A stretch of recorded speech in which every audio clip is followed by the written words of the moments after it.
Marvin. Now I call them. Yes. Yes, now I get to have you to call on, so. I have.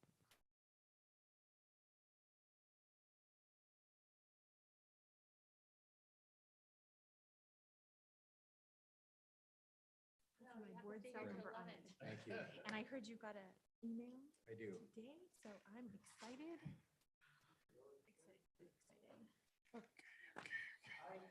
Excited. Hi. Sam, pleasure to meet you. Pleasure to meet you. Why don't forget, we'll talk later. How are you? ¿Estás bien? Hello, how are you? Good, I'm back. Finally. Thank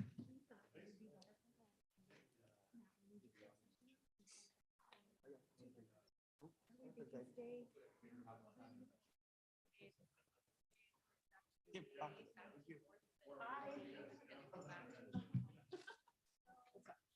It's not pea, it's apple juice, okay?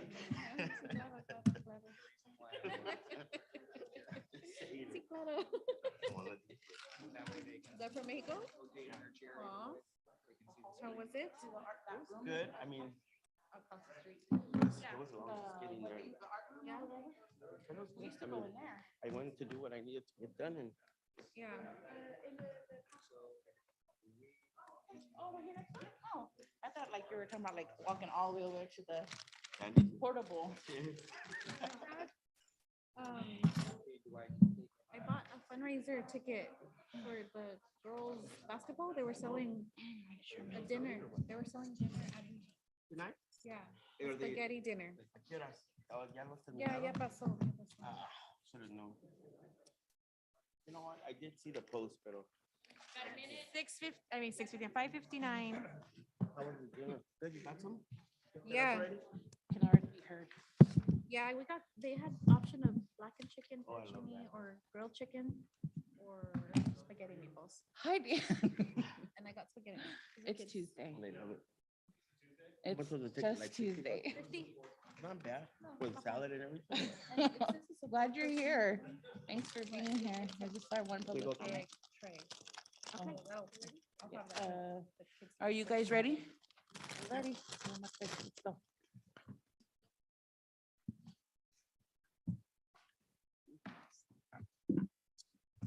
I would like to call this meeting to order of the Gonzales Unified School District Regular Board Meeting for Tuesday, March 22nd, 2022. Can we have a roll call? Board President Celeste Daniel, Present? Board Clerk Araceli Flores, Present. Board Member Jose Lopez, Here. Board Member Maria Cuevas, Present?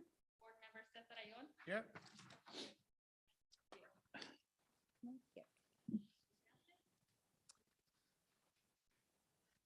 Item number 3, approval of the agenda. Can I get a motion to approve the agenda? So moved. Second, Araceli. Oh. So I'm gonna back up Oh, for that. Because we're not having a second closed session, I'm going to pull item number 16, adjournment to closed session. So with that, Mr. Lopez, can I get a motion to approve the agenda with the removal of item 16? So moved. second, Araceli. Moved by Mr. Lopez, a second by Ms. Flores. All those in favor? Aye. Anybody opposed? Motion passes. Item 4, approval of minutes.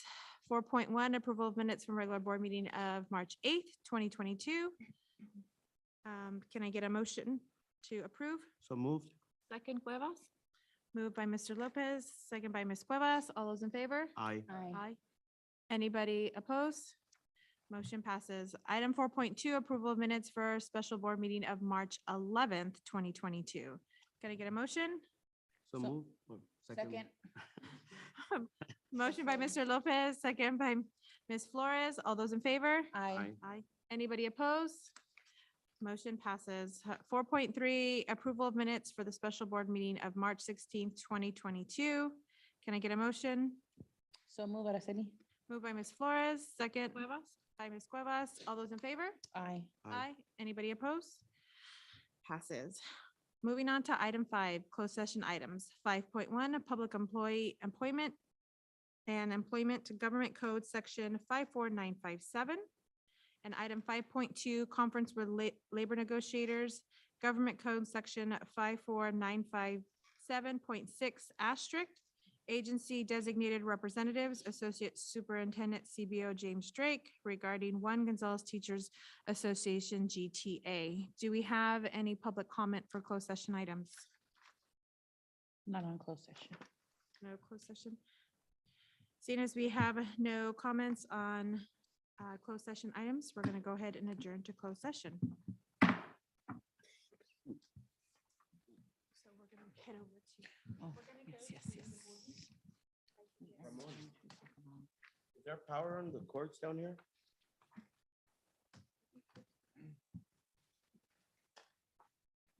Try-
guys aren't used to us coming back on time.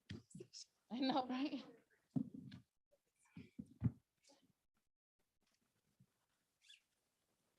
Now it's gonna drop. I bet you. Tonight. Sure. It was 86 today in the parts. I know, it's warm today. I'm like, where? Oh my gosh. I don't play though. All my winter clothes out still. I don't play. Practice longer even. This thing's not on. Yeah.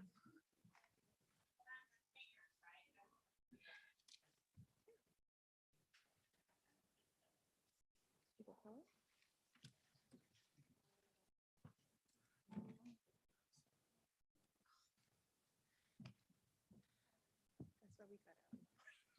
No power still. I have power. I got power. Oh no, it's because you have to turn it off. No, it's on. No, It's on. It's it's on. on. It's fine. Oh, it is? Yeah. I was just joking. I was just giving him a hard time. Oh. Did you rectify this? That looks like a good one. Oh my God, my God. I know. And you are. You guys are. You need to be a break from being the shining star. Yeah. Oh. I know.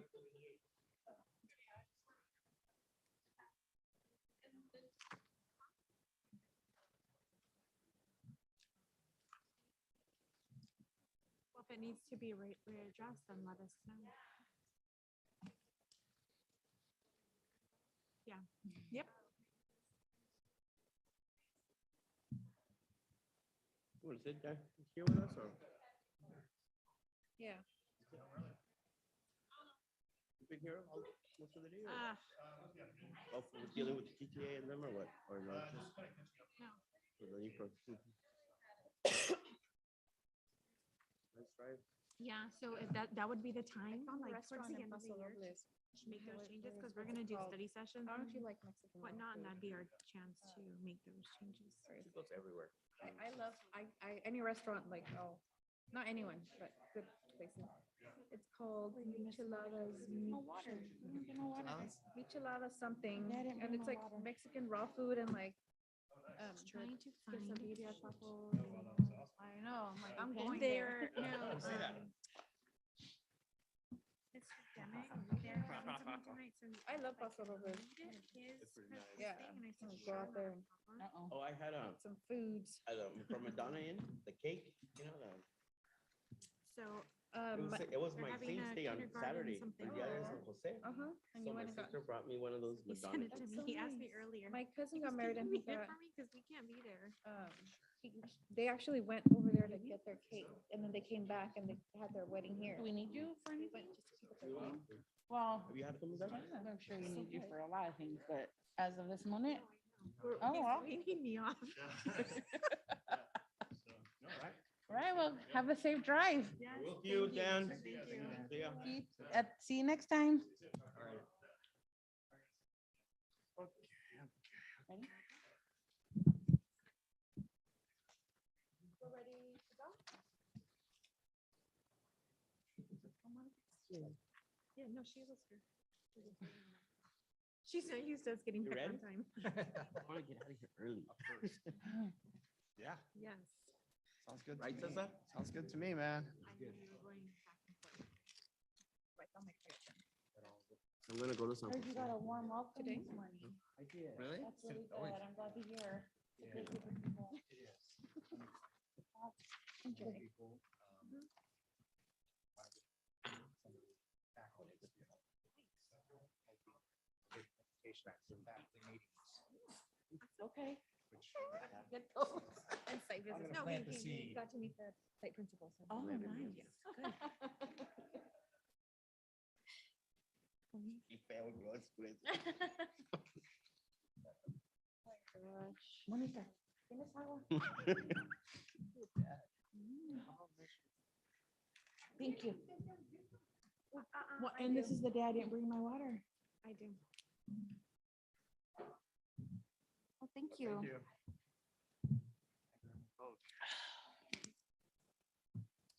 All right, ready?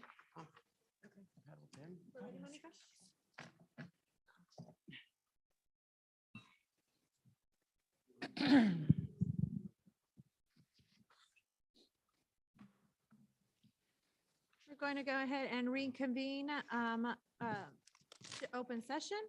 Item 8.1, action taken. There was no action taken in closed session. Going to move on to our flag salute. Ms. Weiss. I pledge allegiance to the flag of the United States of America and to the republic for which it stands, one nation, under God, indivisible, with liberty and justice for all. Thank you. And before we move on, I did want to thank everybody who's in attendance, our faculty and administrative staff. But I am thrilled to welcome Mr. Marvin Biasotti to our district. He's here with us tonight. So we are so looking forward to working with him. He had the opportunity to meet district staff and our admin staff, our site administrators today. So we all got to welcome him. So welcome. Thank you. Thank you. Pleased to be here. So moving on to item 10, public comments. At this time, members of the public may address the board on topics that are under the jurisdiction of the board. For public comments on items not on the agenda, the board may not discuss or take action during this meeting. Education Code 35145.5. Comments from the public shall be limited to 3 minutes on any topic. The board may limit the total time for public input on any topic to 20 minutes unless it chooses to waive the item limit for a particular item. Also to be advised, anybody in the public may also we have translation services available for those. I believe we only have one. We have one and it's in Spanish and the request is being made that it be read in Spanish. So I'm gonna do my best. This is from Guillermina Flores. Hola, mi nombre es Guillermina Flores, madre de familia de varios niños en el distrito y miembro de la comunidad. Sigo con la misma pregunta para ustedes como representantes de la comunidad. Que un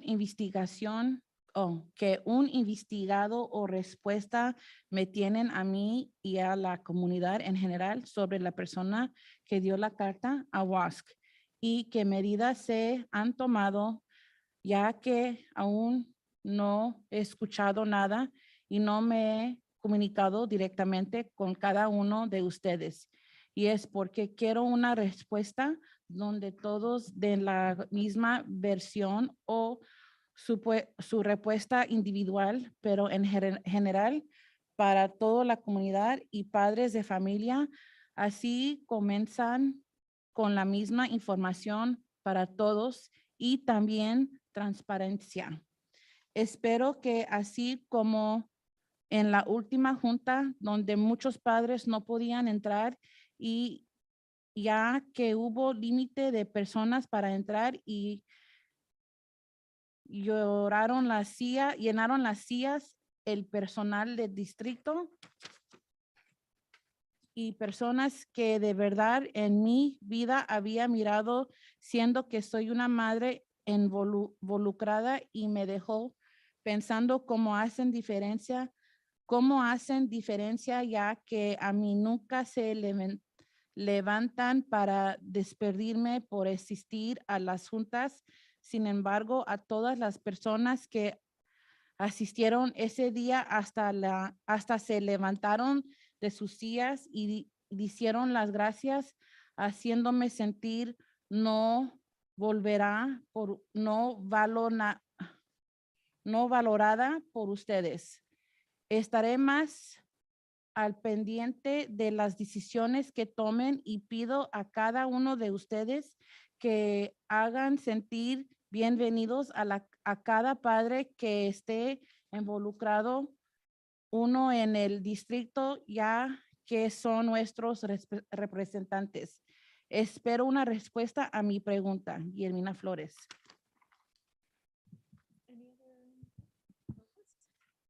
Moving on to Item 11, informational items. 11.1, Gonzales US bond, USD bonds update presentation. I believe.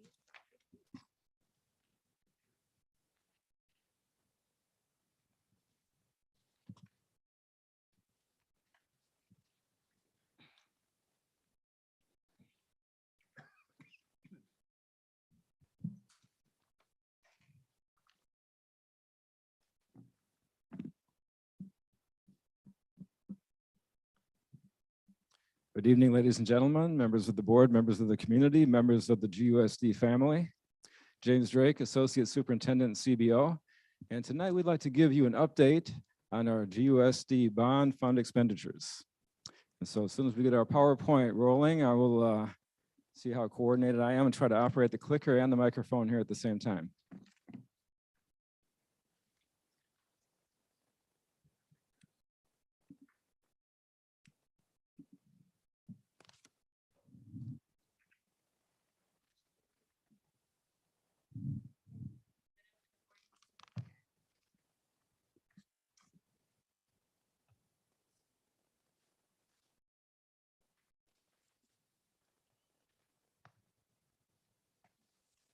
While we're waiting, just to give you a little bit of history, in November of 2020, local voters passed two bond measures, Measure J and Measure K. Measure J was intended primarily for the construction of a new elementary school. Measure K was intended primarily to fund renovations and improvements for district facilities. And so here we go. This is our presentation on our Measure J and Measure K bond fund expenditures. And to give you an overview, again, as I said, the measures were passed in November of 2020. We issued the actual bonds in May of last year. The two measures, Measure J and Measure K.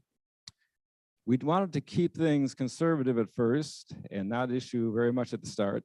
And so under Measure J, the original principal amount, 1.5 million, and Measure K, 2.675 million.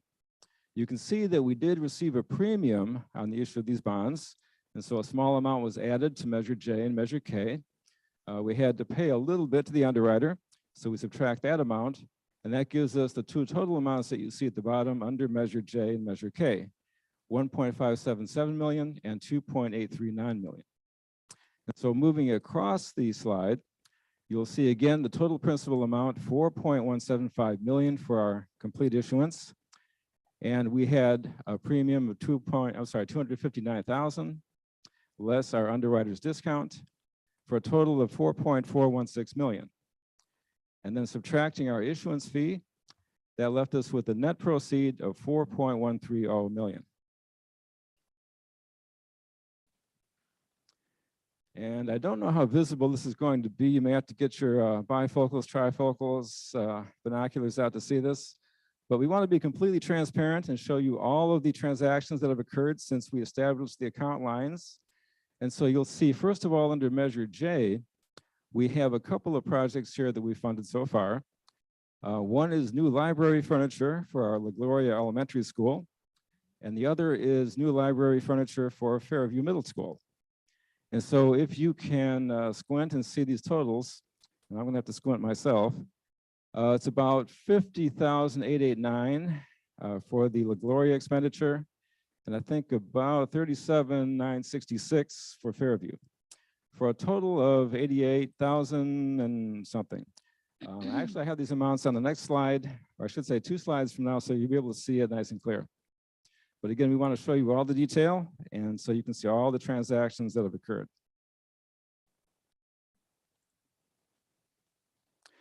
Measure K, we've done a little bit more because we have a few projects here going on right now. The first one is our stadium technology project. We are bringing internet service to our athletic stadium and installing security cameras and improved security there. And so to do that, we have allocated approximately 290,000. At this point, we have encumbered and expended approximately 280, to do some quick math, about 81,000. And so that takes care of the first several entries at the top of this slide. Our next project is our water piping project. You may recall that about a year ago, we had a serious water leak.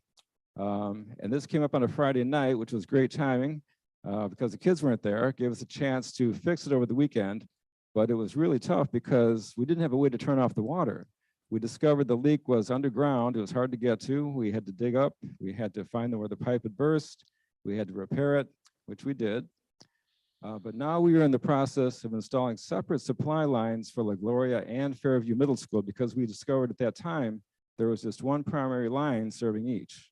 I should say serving both. And so looking at the middle section of the slide, you'll see a budget of $150,000 originally for that water piping project. Moving a little bit farther down, the next project we have going is our stadium facility upgrade project. And we have some great plans for the stadium. We want to put in an all-weather track surface. We want to renovate the concession area, the restrooms, put in new lighting, new security, as I said earlier. So this is going to take place in several different phases, several steps. The budget that we're looking at for this is approximately $1 million. So far, I think we've expended and encumbered about $124,000. That includes a new scoreboard. We're having a new video scoreboard installed. We went up to Oakland, looked at their board. We're getting the same one. It's going to be a great scoreboard for our kids and for our community. And this is the second page of the Measure K expenditures. You'll see that this wraps up showing that we've expended about $1,900 and encumbered about $1,900 for the water piping project. That's just getting underway because it's taken some time. We've had to do some locating.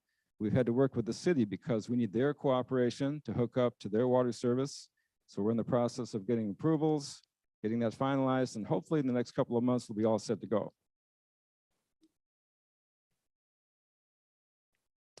Okay, you can see this much better, I think. So going back to Measure J, we have two basic expenditures, new library furniture for La Gloria and new library furniture for Fairview. And this gives us the total for each. Again, about $88,855.96. And I can see this one much better.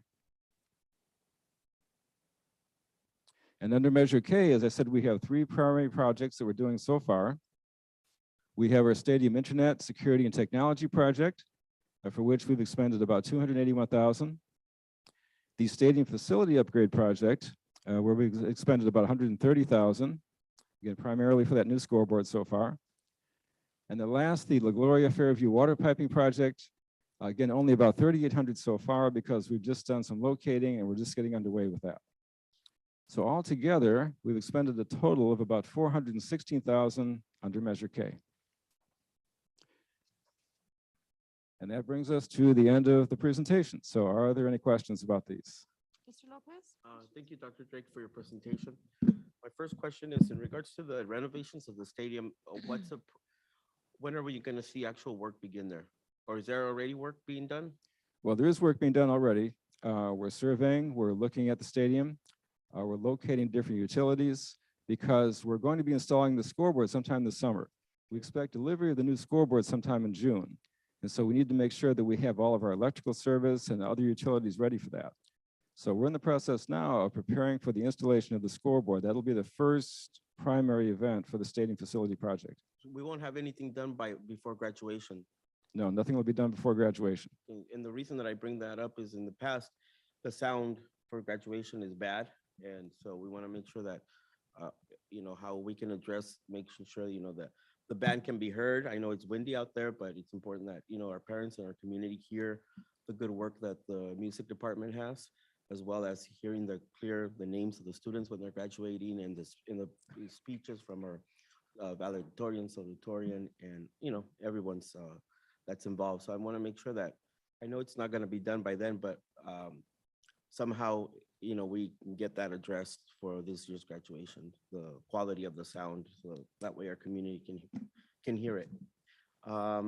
We will be getting a new sound system. I'm sorry. Go ahead, sorry. We will be getting a new sound system in conjunction with the scoreboard. It's not included with it, but we're going to be installing a new sound system. But if we have concerns about the existing sound system, maybe we can rent a system or do something else to upgrade the sound before graduation. That's something that maybe with the graduation committee or something you guys can. Yes, or we can. Mr. Soriano's here at high school. I just want to make sure that it's better than what we've had in the past. Yes, In regards to the furniture of the library, both at La Gloria and Fairview, have they been installed already? Are they, no, we've ordered the furniture, but it hasn't come in yet. okay, so it'll be here before the end of the year, do you think? We or- hope, yes. Okay, great. Thank you. That's all. Thank you for your presentation. Thank you. Ms. Gomez? Yes, so also in regards to the stadium facility upgrade, you mentioned the all-weather track. What would you guys be doing in regards to the football field? Are you guys gonna keep the natural? Yes, grass? at this point, we're not looking at touching the actual field. We'll keep the natural grass. The track will be the last phase of the project because we'll be bringing in heavy machinery. Workers will be going across the track. And so we don't want to put that in and then do the other work. We want to make sure the other things are done first, and then the new track will go in last. Okay, because I've been aware that the actual field is a little bit, dangerous to play on. There's a lot of gopher holes. So would you guys be kind of working on that too? Yes, we'll be looking at the field. I mean, we'll upgrade the condition of the field. Any repairs that need to be made will be made. So there won't be any problem with that.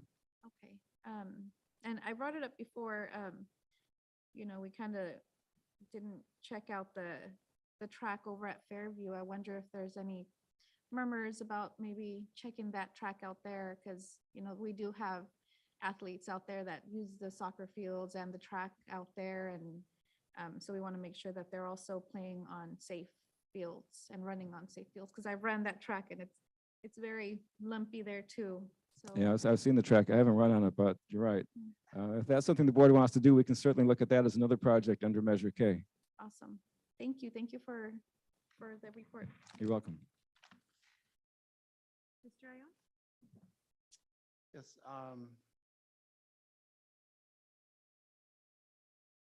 So I'm looking at the actual ballot for Measure J. And then I'll just read it because it's probably easier rather than me trying to, or summarize it.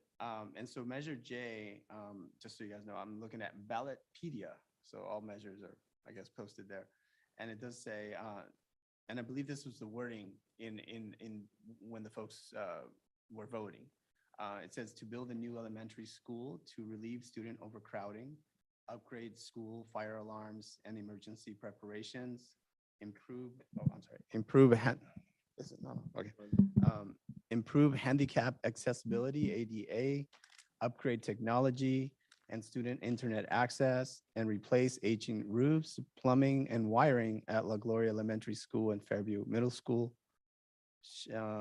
Shall Gonzales Unified School District's measure authorizing 24.5 million in bonds be adopted? Okay, and the rest is just the finance stuff.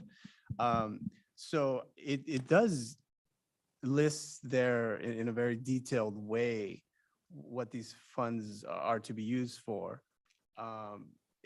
Does that match with furniture for the library at La Gloria? And did we get an opinion on that, if that was appropriate? We did. Yes, I believe we did. We were told that comes under the heading of facility improvements. Okay. Ms. Suarez? For the stadium, I remember that we were going to do something with the farm, like I forget what it was, like not a pen, but a A rail show or ring something. or, Are we still doing that? yes, we're still looking at that. Okay, so because it wasn't in your presentation, but I wanted, because I don't know if we put a hold on it, but I'm not familiar with how animals are raised in our farm, but I know that we had a conversation about the fence thingy for the pigs or goats or whatever Yeah. we have, whatever we have over there. Yeah, there are a couple of projects I think were proposed 3 or 4 years ago before I arrived. And so now we're just in the process of revisiting those. Okay, And I think those are on the drawing board once again. okay, thank you. I just have one. Mine's kind of similar to Mr. Ion's because I had the same question. So we've had to cash in that bond, correct, for Measure J? Well, we've issued about 1.5 million for Measure J. We have about 24.5 million total that we can issue.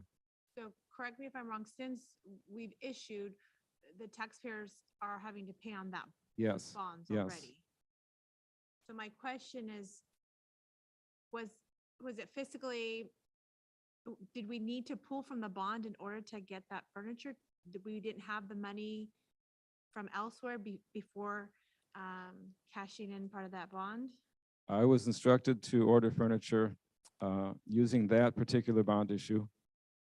My philosophy has always been we should try to preserve Measure J as much as possible for construction of the new school. But that was my input. Do you want me to comment on it or you? Oh, I have an answer. Did you authorize it or Yes, we did. you did? We authorized it. We voted on it. I believe so. Okay, I'll go back to the minutes. I Yeah, don't please. remember. It should be on there. Yeah, because if I may. Sure. And I 100% agree with you because, you know, this is 24.5 million and we know the cost of materials and the cost of labor now are going way up. And that number is a lot, but it seems like probably not enough, you know, in as far as what it costs to construct new schools. When we had the presentations from the different engineering firms, you know, they're talking schools of 100 million, right? And these are not giant schools. This is just normal.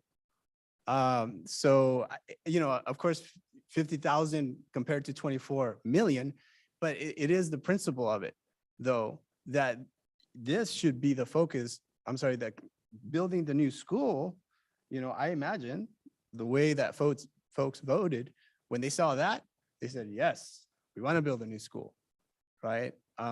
So I think just going forward, in my opinion, we should be very cautious about using any type of money there that is earmarked for this new school. However, you know, beneficial the project might be, and then maybe we can get funds from elsewhere. And just to go there, you know, there is another measure, Measure G, right? That was passed, I believe, in 2000 or 2010. It was a while ago. And I do know for a fact we have not spent all the money. That's true. There is still about 1.6 or 1.7 million left under Measure G that we could use.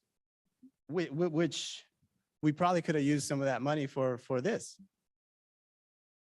Yeah, so 1.6 to 1.7, I think we need to draw down, in my opinion, draw down from Measure G to 0, and not take any money from Measure J, because again, every dollar we take from there is a dollar we take away from our new school, in my opinion.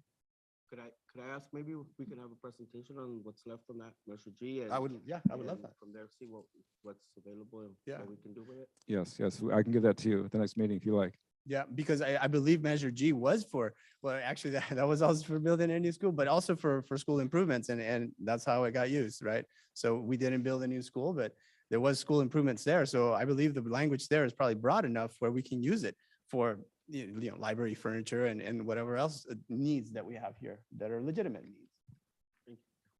Thank you. Thank you, you. Dr. Drake. Thank you, Dr. Moving on to 11.2, technology service update presentation, Apogee Blackboard and Parent Square. We have Ms. Lagan available.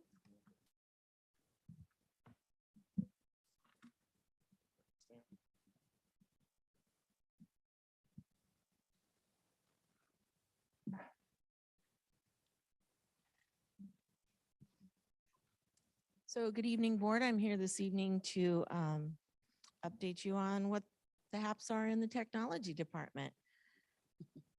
Next slide, please.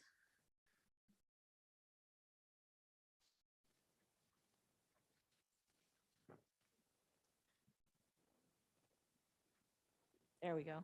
I'm Carol Lagan. I'm the current director of data and systems. Next slide, please.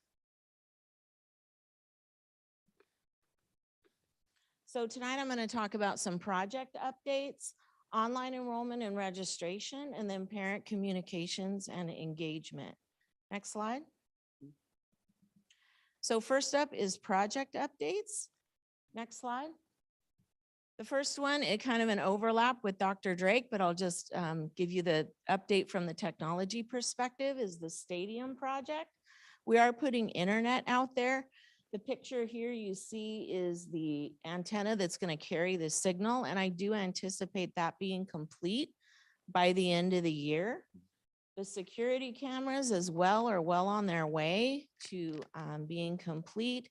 And then, as Dr. Drake mentioned, we're just in the planning stages of the scoreboard replacement for out there. Next slide. Next up are clocks, bells, and intercoms. We're going to be upgrading to digital clocks. You may or may not know it is currently not the same time in all of GUSD. So yeah, if you get your cell phone out, we probably are all synced. That's not the case now. So we're hoping to fix that situation. There will also be a digital messaging system that goes along with those upgraded clocks. MOT is helping us to vet two-way communication systems in the classroom, including a distress button, right? That a classroom could indicate that they are in distress and require assistance. The last stage of that project will be the outdoor speakers.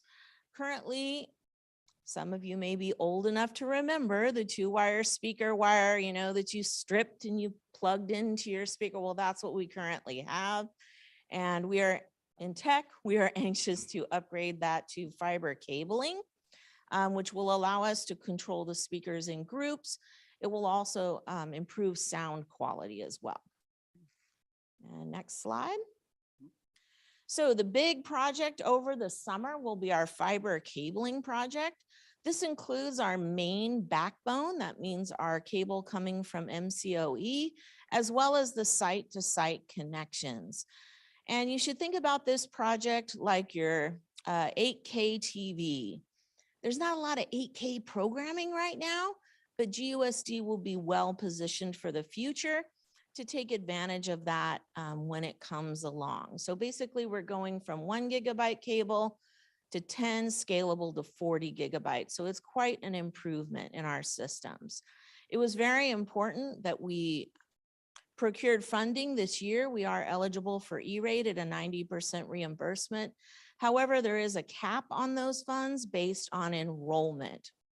And as you may know, GUSD is experiencing declining enrollment.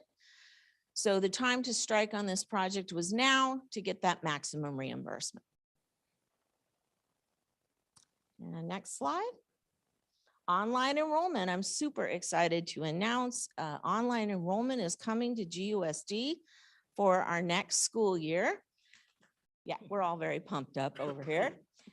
Next slide. So that's 2 different components, both new. Oops.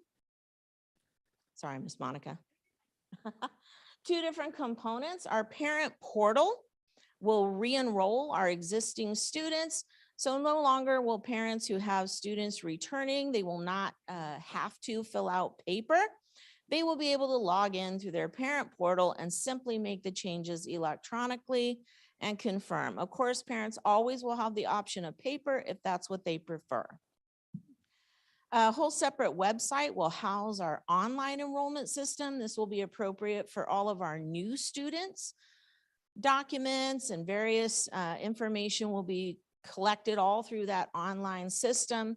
Ed services and technology are working together to plan formal registration events where parents will have on-the-spot technology and registration support. Because we certainly realize that this is new to our community and tech is very committed to supporting our families. So next up is parent communication and engagement. So our parent communication system, I'm going to basically describe to you our one-way, right, communication systems with parents. ThrillShare is an app that allows seamless posting to social media as well as email. So if an administrator, for example, is at a football game or they won the basketball tournament, they can easily push out messages and pictures in a one-way platform right from an app from their phone and push it out to all different social media platforms, including Twitter, Facebook, and Instagram. Okay. So again, that's a one-way communication system. Apogee, which Apogee owns Thrillshare, just so you know, but Apogee hosts our website, right? Which is like a billboard with a file cabinet. Again, that one-way communication piece. And the last,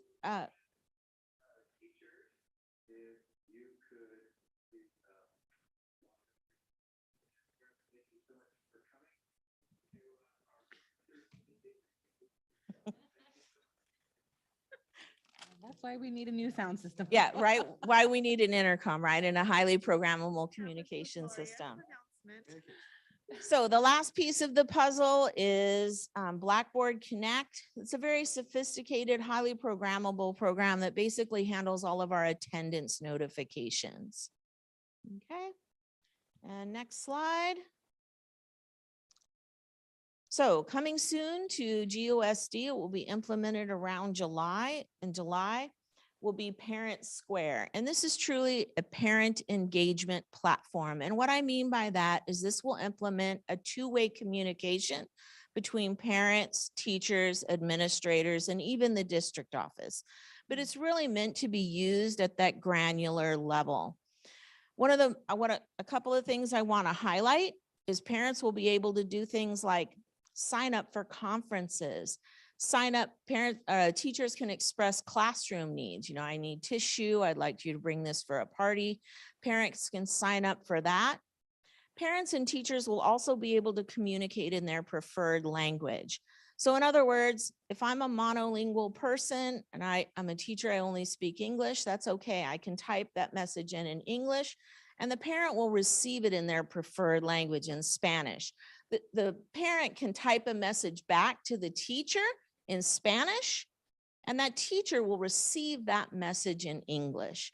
So that's going to be a very powerful tool for communication for our parents and our community. And next slide.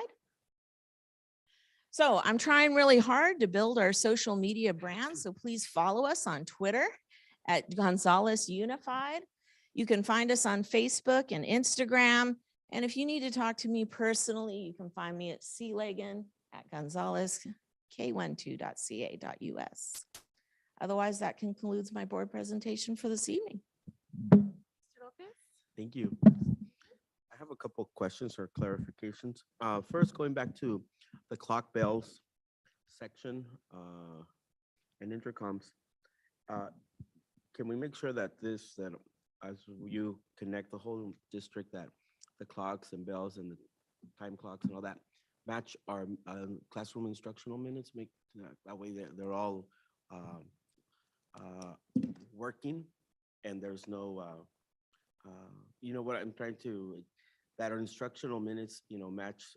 Is that how you're matching the clock Absolutely. bell? And so what happens, I totally understand what you're asking.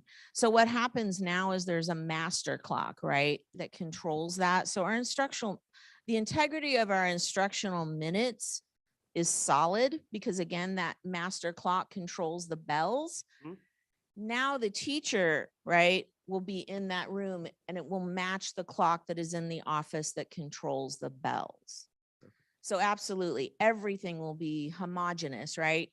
And throughout all three sites, it will even be the same time because we're going to centralize all that, the control of the system.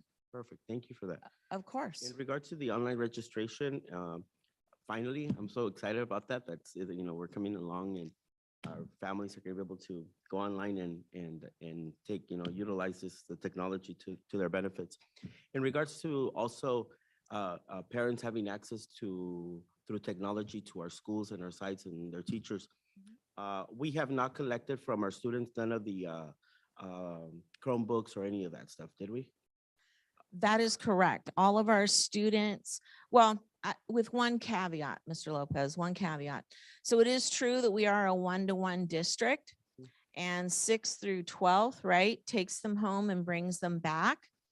La Gloria, some of our younger students, we have rewired carts so the students can keep them in the room. We've found that it is challenging for some of our younger ones to keep track of their Chromebook, their charger, to remember to bring it every day. And for those situations, tech has fulfilled the request to rewire those carts and keep the Chromebooks in the classroom. Eh, So it's done on an age-appropriate basis. And the reason that I bring it up is I know that some families may not have, some parents trying to, communicate with the schools and, or even to join us via virtually these meetings, I think it's also very important that if they can maintain, at least, in my opinion, at least one Chromebook at home, so that way they can join us and virtually join these meetings. I think it's important, it's important for our families to be involved. The other thing is also, I'm very excited in regards to the parent communication and engagement, the Parent Square. That's a pretty cool tool that I think it's going to be very beneficial for our district. And I encourage our parents and families to take advantage of it. And if you need any help setting it up, can they come to you guys and to tech the Absolutely. Our technology? office hours, if I'm remembering right, are 7:30 to 4 o'clock every day. And all they need to do is come to the window and we can help them out. Okay, great. Thank you. Mhm. Thank you. In regards to the online enrollment, just a comment. Sure. I'm super excited about it also. We spent like weeks when I worked here, and it took from our daily, work. So this is exciting just to know that, the girls in the office are gonna get some, Help take, with- get some help with this, because it was a lot of work. So thank you guys for. Yeah, office staff is over the moon. So we Yeah, I bet. appreciate the board's support on this project. That's awesome. Mr. Ayon? Thank you for your presentation. I guess I want to say, finally, what we have been requesting forever is getting done, and I am so relieved. Trust me, trust me. But I took notes. So I used to work in technology. I worked in technology for 15 years, right? Anyway, so in my opinion, technology is not always the best solution. As an example, digital clocks. That sounds wonderful, but there are downsides.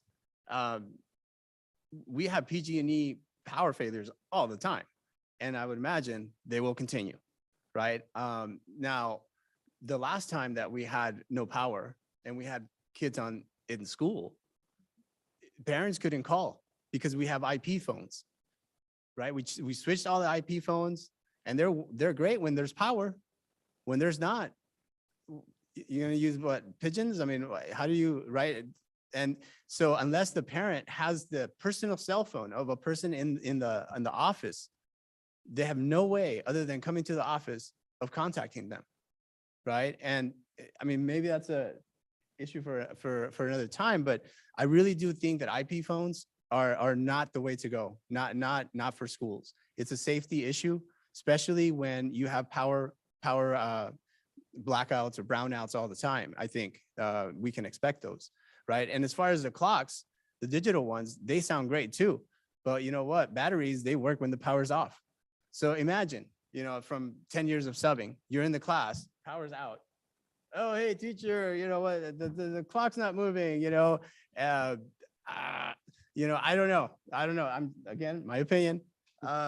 And keeping with subbing, the stress buttons. Oh my God, I can just imagine what those kids are gonna do with those buttons, right?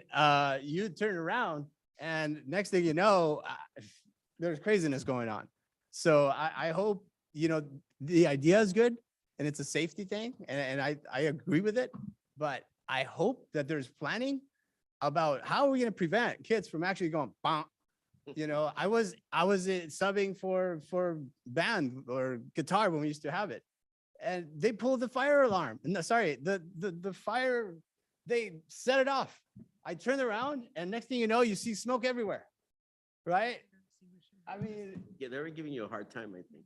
no, this is to every sub. This is to every teacher. You can't turn your back. It's like the ocean. You cannot turn your back on the kids, right? And so I just hope that all this is taken into consideration when these decisions are made, because it really, if we make it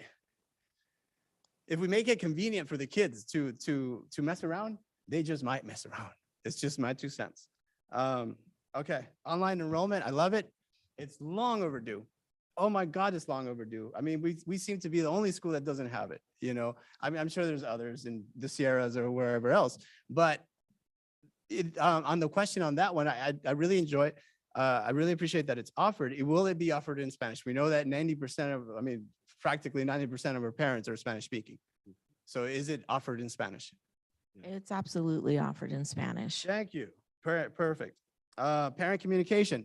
Finally, we have something. We had nothing, right? And I complained over and over and over and over, you know, so thank you so much for finally addressing this issue.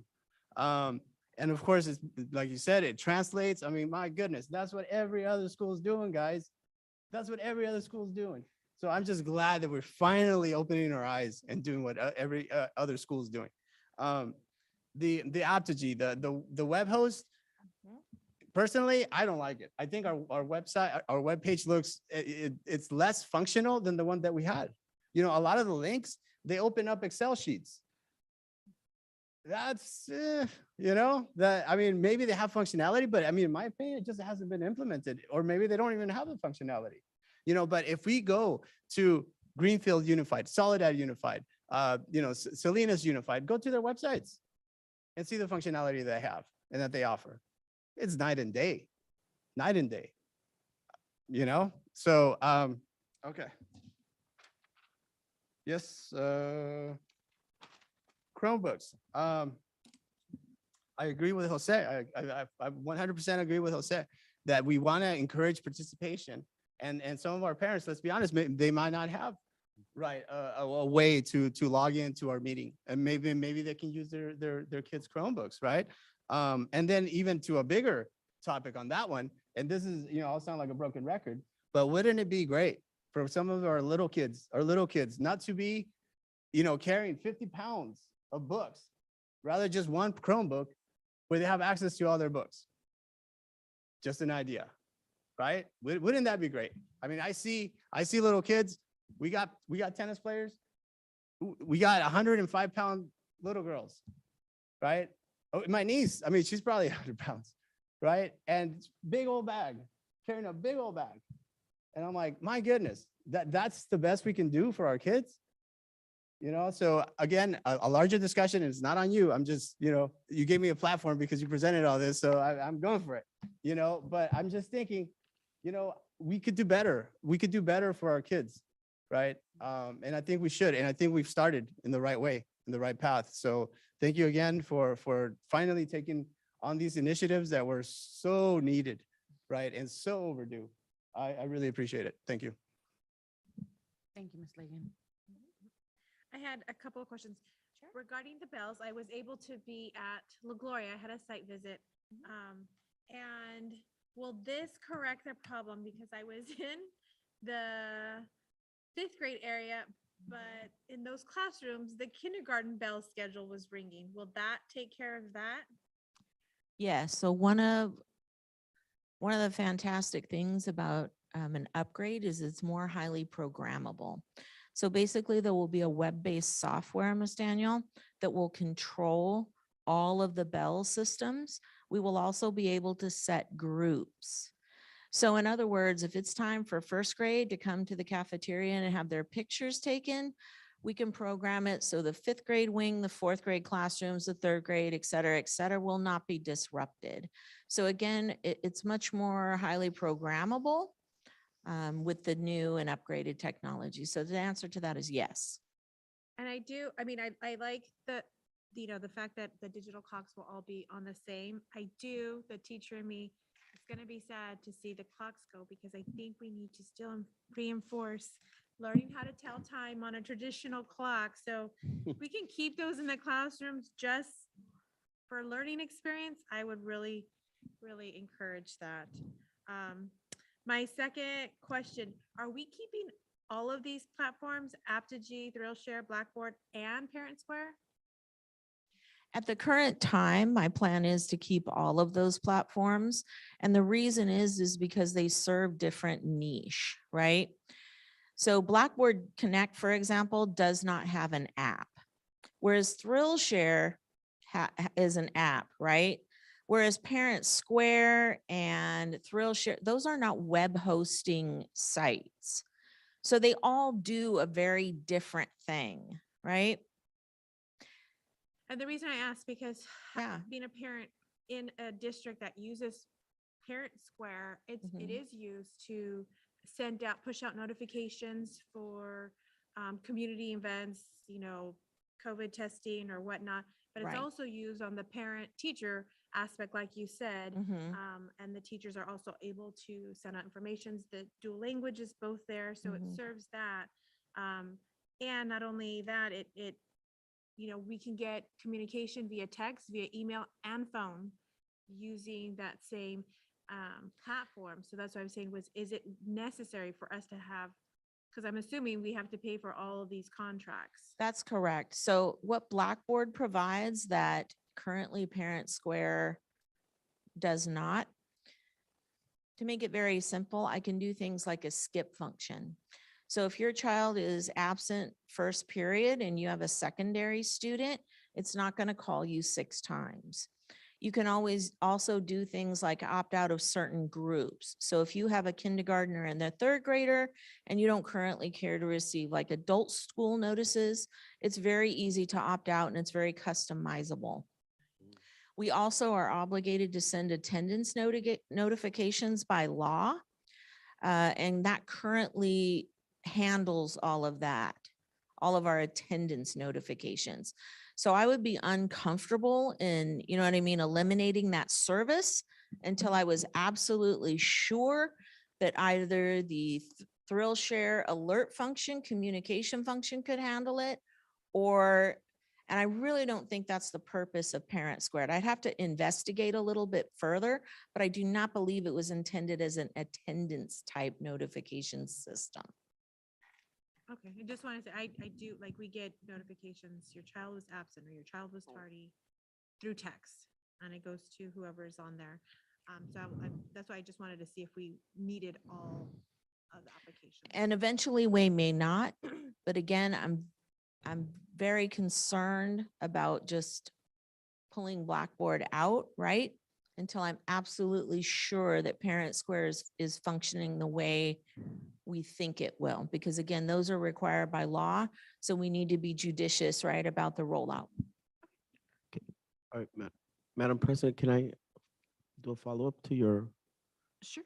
and I see Sonia here, our parent engagement representative, and I think this is probably a good opportunity for maybe her to partner with technology to get her trained and as she visits homes and visits with parents that she's able to deliver whatever she's going to present, but also get the technology into those homes and train the parents if she has to. Thank you. Absolutely, Ms. Vallejo and I have had several conversations about how we can support our parent community with this new technology rollout. Thank you. Thank you. Thank you, Ms. Lagan. Madam President. Moving on to item 12, communications, 12.1, Gonzales Teachers Association, GTA report. Do we have somebody online for GTA? Don't see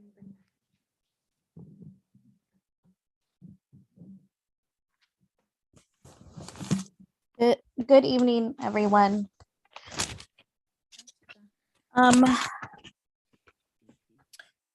First, we would like to welcome the interim superintendent to GUSD. We would like you to know that GTA has worked collaboratively with the district this year and has tried to be solution-based when any issues arise. And so we look forward to continuing this type of relationship with the interim and also the future superintendent. And following those along those lines, GTA would like to be a part of the selection of the new superintendent. We are asking the board to be involved in the interview process. Negotiations have begun for after-school tutoring and for summer school. We're hoping to get these MOUs ratified quickly so that we can move on to our salary and benefits. And last, we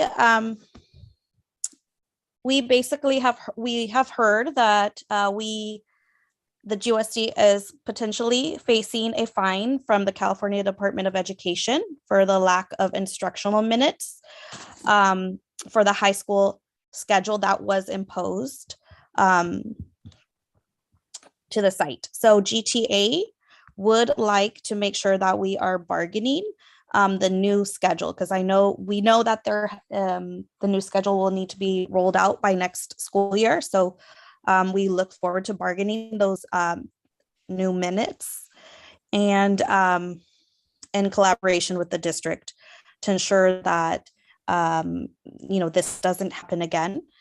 And then we are asking, and maybe this will most likely be directed towards Drake, for if are penalized, what are the fines? We would like to know. And what is the timeline that the district is looking at paying these fines? And so, and we'll follow up with the district for those answers. And that is my report for tonight. Thank you. Thank you, Sita. And item 12.2, California School Employees Association, CSCA report.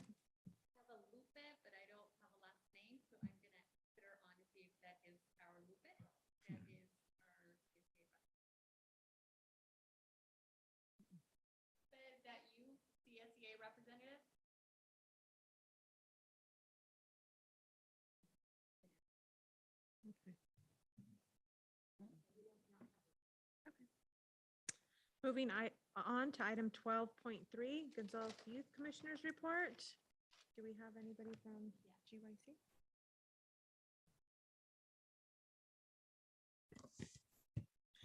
Hello, good afternoon, everyone. The update that the GYC has is that a couple weeks ago, we met with Solidarity Youth Council as well, and we discussed like the projects that they're doing and what similar projects that we have and how we can collaborate together and to work on future projects. And we met with Blue Zone, a summit about healthy eating and how we can make differences in our community on restaurants and our local food stores.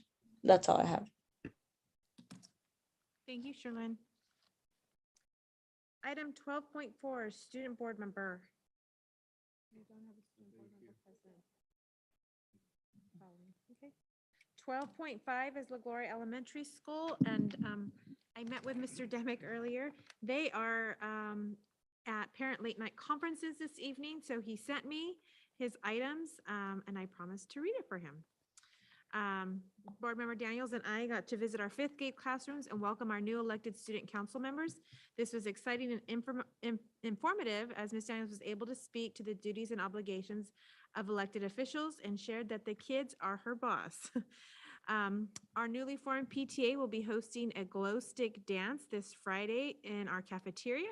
We haven't been able to sponsor a family event in 2 long years, and we're so excited to celebrate with our families. This fun event is scheduled from 6:30 p.m. to 8:30 p.m. Cost is $5. An adult must accompany their child. And his third item is we have our dual language immersion information night coming up on April 6th at 6 p.m. in our cafeteria. We hope to welcome all the new TK and kindergarten families who are interested in attending our LaGloria Elementary School. And that is it for Mr. Demick's highlights. Item 12.6, Fairview Middle School, and I know Mr. Malagon is here.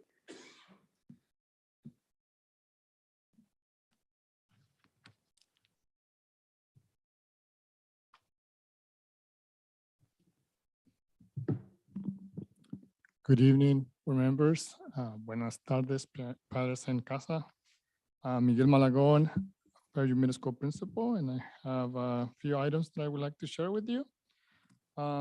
First of all, tomorrow we have our spring and promotion picture day, so please make sure that we are ready for that.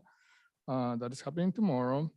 We will have next week parent teacher conference starting on the 28th to the 29th, and it's important for those parents whose kids are below the 2.0 to schedule an appointment with their respective teachers, so that way we can help them out, complete the year strong. Our way to reclassification program is ended today, tomorrow, I'm sorry. It will end tomorrow. And we will be testing our students for the LPAC next week from April 4th through the 8th. So we are hoping that this program help our students and they do well on the LPAC on April 4th through the 8th. We will have ELAC and School Site Council meeting on April the 5th. So I invite all parents to participate in those meetings. We have a lot of information to share with you guys. In addition to that, we will have Parent Cafecito on April 12th in the morning at 8:30. So another good informational meeting. We had a group of teachers who attended the Q conference, and I heard great things about the conference. They learned a lot about instructional strategies and the use of technology in the classroom. So thank you, board members, for supporting those type of conferences. That's great for our teachers. I also would like to thank board member Daniels for visiting Fairview Middle School. It was great to have you there, and it was a great visit. That's all I have. All the promotion pictures is for next Tuesday. I'm sorry, I just got a text from my assistant. So thank you to Lupe. That's all the items that I have at this point, and thank you very much. Any questions? Ms. Cuevas, any questions? Nope. Thank you. Thank you. Thank you, Mr. Malagon. 12.7, and I know Mr. Soriano's here for Gonzales High School. Good evening, board members, president, and interim superintendent Marvin. So real quick, we just commenced with our ninth grade scheduling at our upcoming scheduling for our ninth graders at Fairview Middle School. So great job for our counselors out there, Ms. Morataya and Ms. Zuniga, for taking care of business. I hear we had an invited a super guest, El Super G out there. So that was great for our freshmen to see, future freshmen to see. Kudos to our band. Our band was out there for the Little League opening ceremonies 2 weeks ago. So Mr. Green, that was great. We too have started our LPAC testing this week, so hopefully we'll have some good news. Tennis, track, field, softball, and baseball are underway. So thanks to our AD, Ms. Daniels, in providing our weekly schedule. So hope to see you all there. There's some good stuff going on out there. Our March Madness with Ms. Rodriguez and our ASB has begun. Today was a good game. Our seniors prevailed, beating our sophomores. So it'll get crazier during the week. We had a very successful parent Saturday conference 2 Saturdays ago. We had about 22 parents come and attend, where they were provided some SEO training and reviewed through our college A through G standards there with Ms. Vallejo and Ms. Perez, Ms. Zuniga, Ms. Monataya. So thank you. And on the way home on that Saturday, I'm driving down the road highway here, and I see a bunch of kids picking up trash. I'm like, wow, that's really kind of those. So, oh, those are my kids. That's great. And I just found out that it was Interact Club. So that's great. Miss Cruz Sakairos, kudos for you and Mr. Rayon for having our kids out there being presented to camps, part of the community. So that's great. And that's my 90 seconds. Thank you. Okay, moving on to. I have a comment, oh. if it's okay. You know, Mr. Soriano, you could have pulled over and given us a hand, but I understand. I'm sure that, you had a long day on Saturday. Anyway, thank you for noticing. Okay. Thank you. Moving on to item 13, action items. Item 13.1, approval of the employment agreement with the interim superintendent.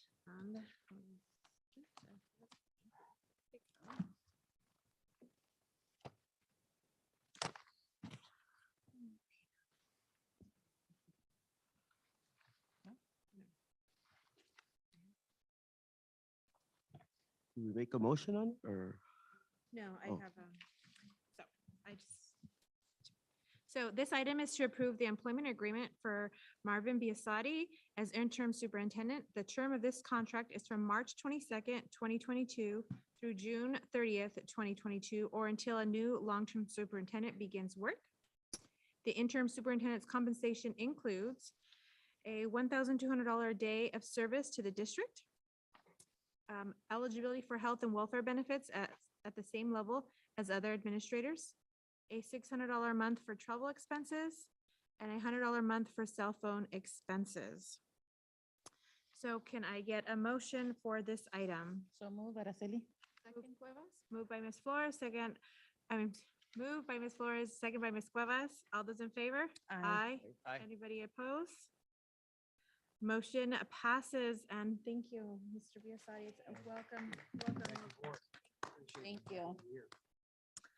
Item 13.2, adoption of resolution number 2021-22-18, authorized agents to sign school orders, updated 2021-22. And I believe the report with that is just to add our signage for our new interim superintendent. So move, Araceli. Second by Mr. Lopez. Because this is a resolution, Monica will do a roll call vote. Board President Les Daniel, Yes. Board Clerk Araceli Flores, Yes. Board Member Jose Lopez, Yes. Board Member Maria Cuevas, Yes. and Board Member Cesar Ayala. Yes. Motion passes. Item 13.3, selection of search firm for superintendent search. And we have both firms available to give us a presentation.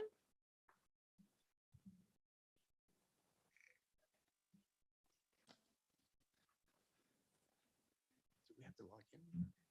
Do we have to log in? Are they doing it virtually? Yeah, they can hear us though.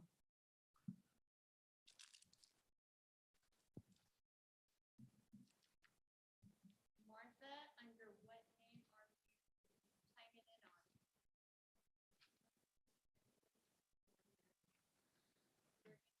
You're going to allow the other Republican group first.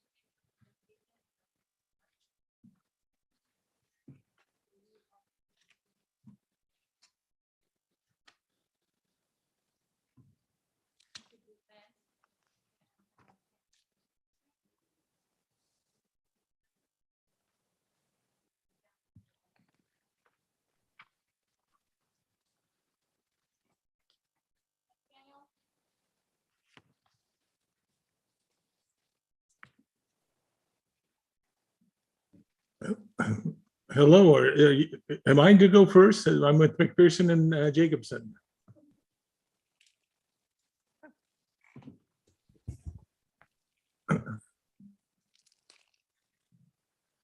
So we're going to go ahead and you are representing Daniel, just so everybody here and our board is aware.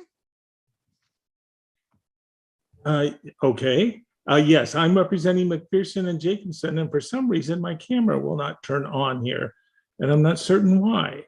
But I believe you have my picture on the screen there, and with that, I'll just proceed from there. Well, welcome to your journey on searching for a new superintendent. This is truly one of the most important decisions you will need to make as a school board. And I'm Daniel Moreo, and I do represent McPherson and Jacobson. For myself, I have done a number of these searches already.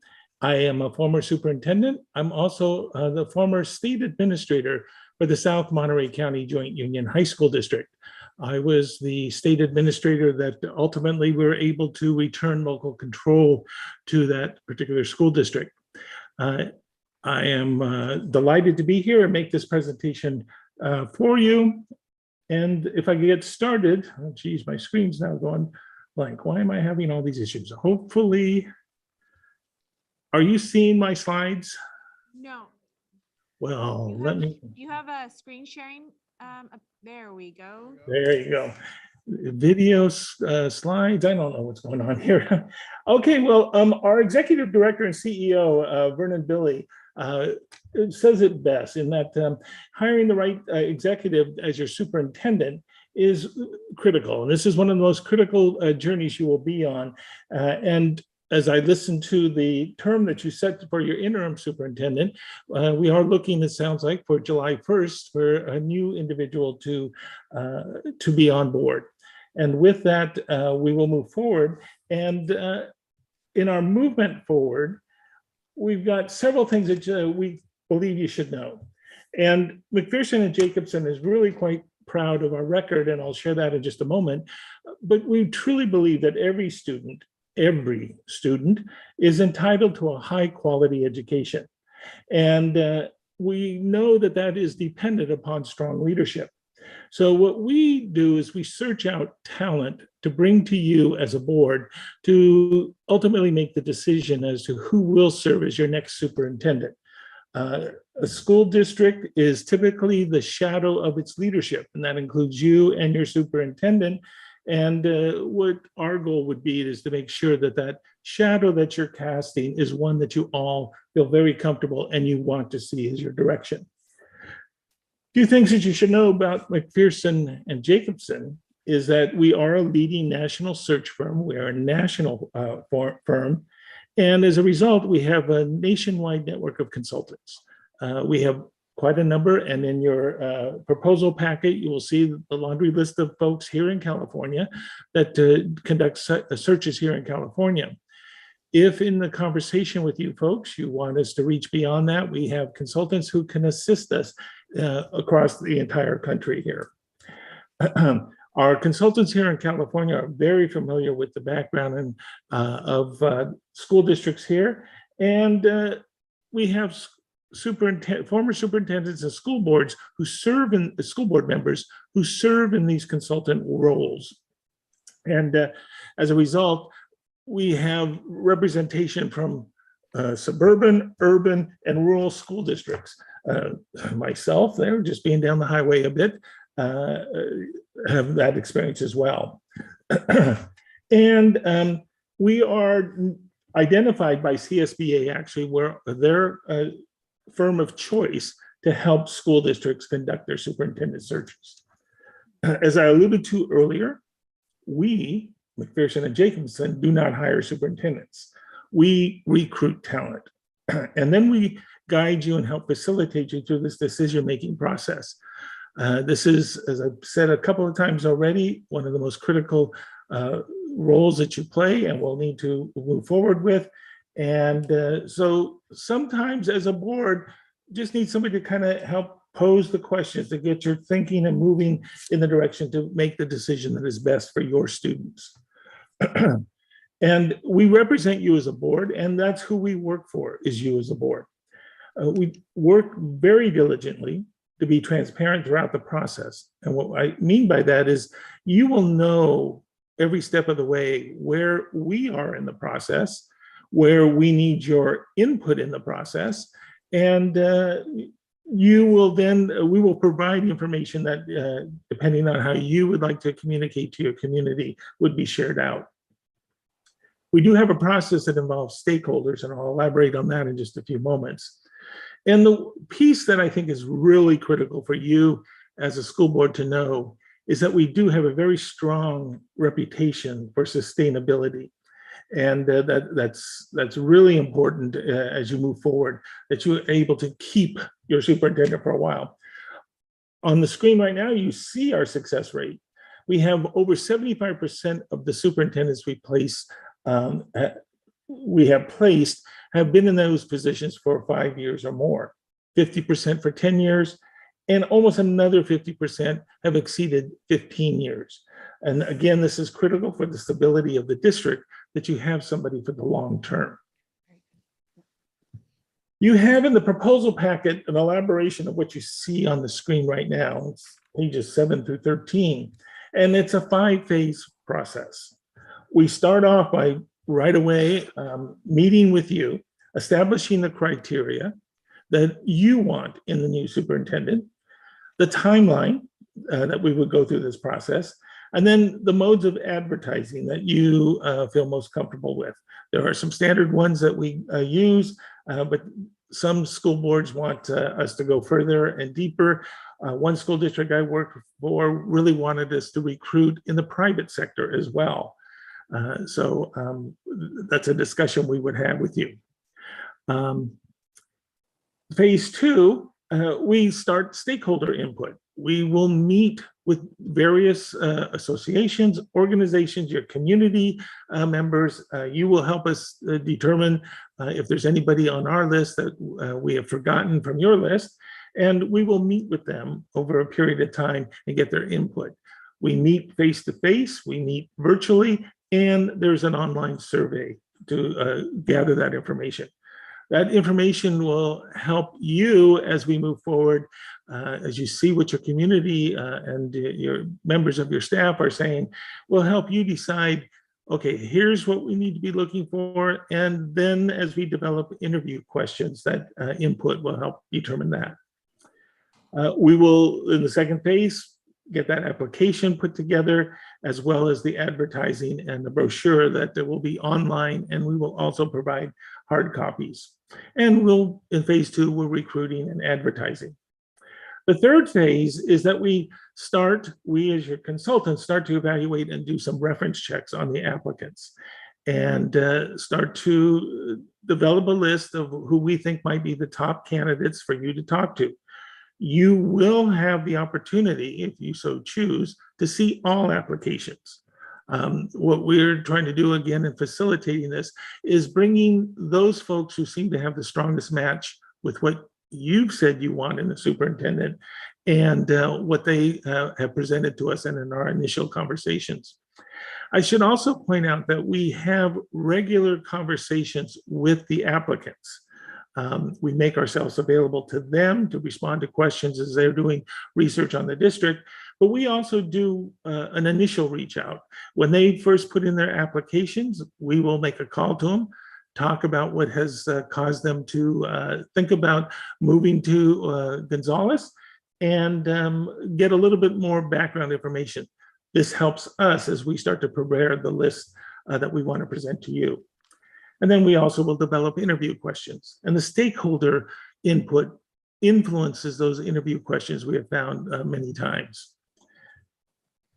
The fourth phase is then we identify those candidates that you will actually interview. And one of the pieces that you will determine is who's doing the interview. You as a board obviously are going to do a set of interviews. Some boards have wanted stakeholders to a stakeholder panel to do an interview. Some boards have said no to that. And again, that's a conversation we have with you, or some other variation on the theme around who interviews. Then we actually do the interview candidates, and that's usually a 2-day process. 1 day with the stakeholders interviewing, and what the stakeholder groups will provide us after they've interviewed the candidates is they don't make a recommendation of who to hire. They give us what they see as the strengths of each candidate and some things that they would hope this candidate they didn't hear or don't have a firm grasp on, of what this candidate might need to work on as they move into the district. And then we then bring these folks to you. You have a long conversation. This conversation is usually a long one. You can almost guarantee that either we do it at the end of the day when you've done interviewing, and that will take a number of hours, or we come back the next morning and we actually go through and you ultimately select who you want to move forward with. Once you've made that selection and you've made that selection, you know who you want to go with, we will then move forward with negotiating a contract with the individual. And based on your board meetings, particularly for the month of June, I suspect the second board meeting in June, you would announce publicly your new superintendent. But we're not done at that point.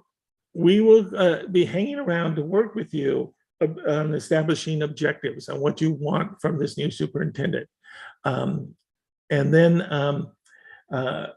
and then we move forward. And we will be checking in with the superintendent from time to time. It's a kind of a coaching mode. And so we do some follow-up.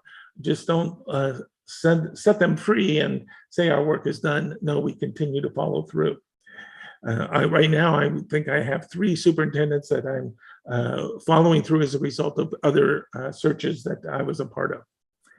We do have a guarantee that if for whatever reason, the superintendent in the first couple of years, for whatever reason, doesn't work, we will come back and the only expense to you for that would be any travel expenses that we would have. I personally live about 2 hours away from Gonzales, so I would not be incurring any hotels or things like that, but it would be mileage is what we're looking at here. And then this is a very rough timeline as I looked at where we are. You see right away, the first part, once you've made the decision on who you will have as your consultant firm, I will need to know and work with you on who's the point of contact in the district. And that's typically your executive assistant who works directly with the superintendent right now. We will need to schedule a meeting very shortly, and it could be part of one of your regular meetings, or it could be a special meeting, because we will need at least an hour and a half to maybe 2 hours for the initial meeting and finalizing, getting criteria together, things like that, finalizing the timeline. And so then in the week of April 4th, we'd have this board meeting, finalize the timeline, etc. The week of, actually it shouldn't be the week, it's the month of April 11th through May 11th, the position will be posted open and applicants can start to fill in the applications. It's during that time we, as your consultants, start to work with those individuals who have submitted their applications to start to vet them as to, are they a strong candidate for your school district? And then later in the month, the week of April 25th, and this is where your point of contact will be very helpful to us, is we have these stakeholder meetings. And as I already mentioned, some are face-to-face, they could be online, or by the survey that will also be online. Around May 3rd, we'll have another board meeting with you. Again, this will need to be a couple of hours with you. We will share with you the input we got from the stakeholders. We will talk about the interview process. What is it that you want to do? How do you want to conduct that? And we will look at interview questions. This particular meeting is both a closed session and open session discussion, because there are some things that we'll need to share with you about candidates, etc. And then the week of May 20th, we'll look at all the candidates and select the finalists. June 3rd and 4th, and again, these are all tentative. These are just me trying to figure out if we're going for June 14th to appoint the superintendent. I then did backward mapping. And so the 3rd and 4th might be the dates for the interview and selection. And this has to occur at a regular board meeting. So if we go with June 14th, that would be the board meeting where you would then announce and appoint your new superintendent. Now, as I mentioned, different boards have done different things in terms of the way they go through the interview process. There's the traditional process that many boards use, and the board interviews the finalists, and you might want to call back a couple for a second interview. The board does the interview. Another way is with a board interview and what we call social interactions. During the day with those folks that you're most serious about, we will set up opportunities for 1 or 2 of you at a time to socially interact, break bread, have a cup of coffee, what have you, on an informal basis, so that you get to know the candidate on a very different level. And then you will also have the opportunity to interview them more formally. At the same time, and the second option here is there's a confidential interview with the stakeholder group. And they again bring forward what they see as the strengths and the areas that they would hope the superintendent would work on as they move forward. Some school boards have asked us to have multiple stakeholder groups. And the way these have been divided up is sometimes it's one group is the association's interview and the other group is the broader community, members or representation from the broader community. And again, all of these stakeholder groups provide you with some input as to what they see as the strengths and or weaknesses. One of the pieces that McPherson and Jacobson is very strong and passionate about is its dedication to equity. And as we're talking with candidates, we strongly reach out and make sure that we've got a cross-representation of folks from various cultures, gender, whatever differences they may be amongst us. We make sure that we're reaching out for that representation. And part of our vetting piece, when we're talking to applicants before they become a candidate for an interview, is we ask them questions around this whole inclusion, diversity, and equity piece, because we want to make sure we've got somebody who is able and willing and knows how to work with people different than themselves. And so we really vet the individual to see where they fall on all of that.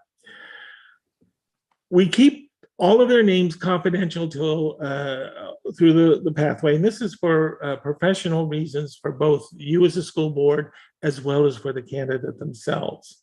We make sure that all of the candidates get a fair and equitable treatment, and while we don't represent any one or two candidates per se, we do want to make sure that they are fairly represented to you as the board. Now, myself and my colleagues, we all belong to a variety of organizations. I am also a member of the National Superintendent's Roundtable and AASA, American Association of School Administrators, as well as the local California groups representing different ethnic groups, organizations. And it's those places where we let the word known that we're looking for candidates for your school district. And we seek out folks to either offer suggestions or maybe even some of those folks might make a strong candidate.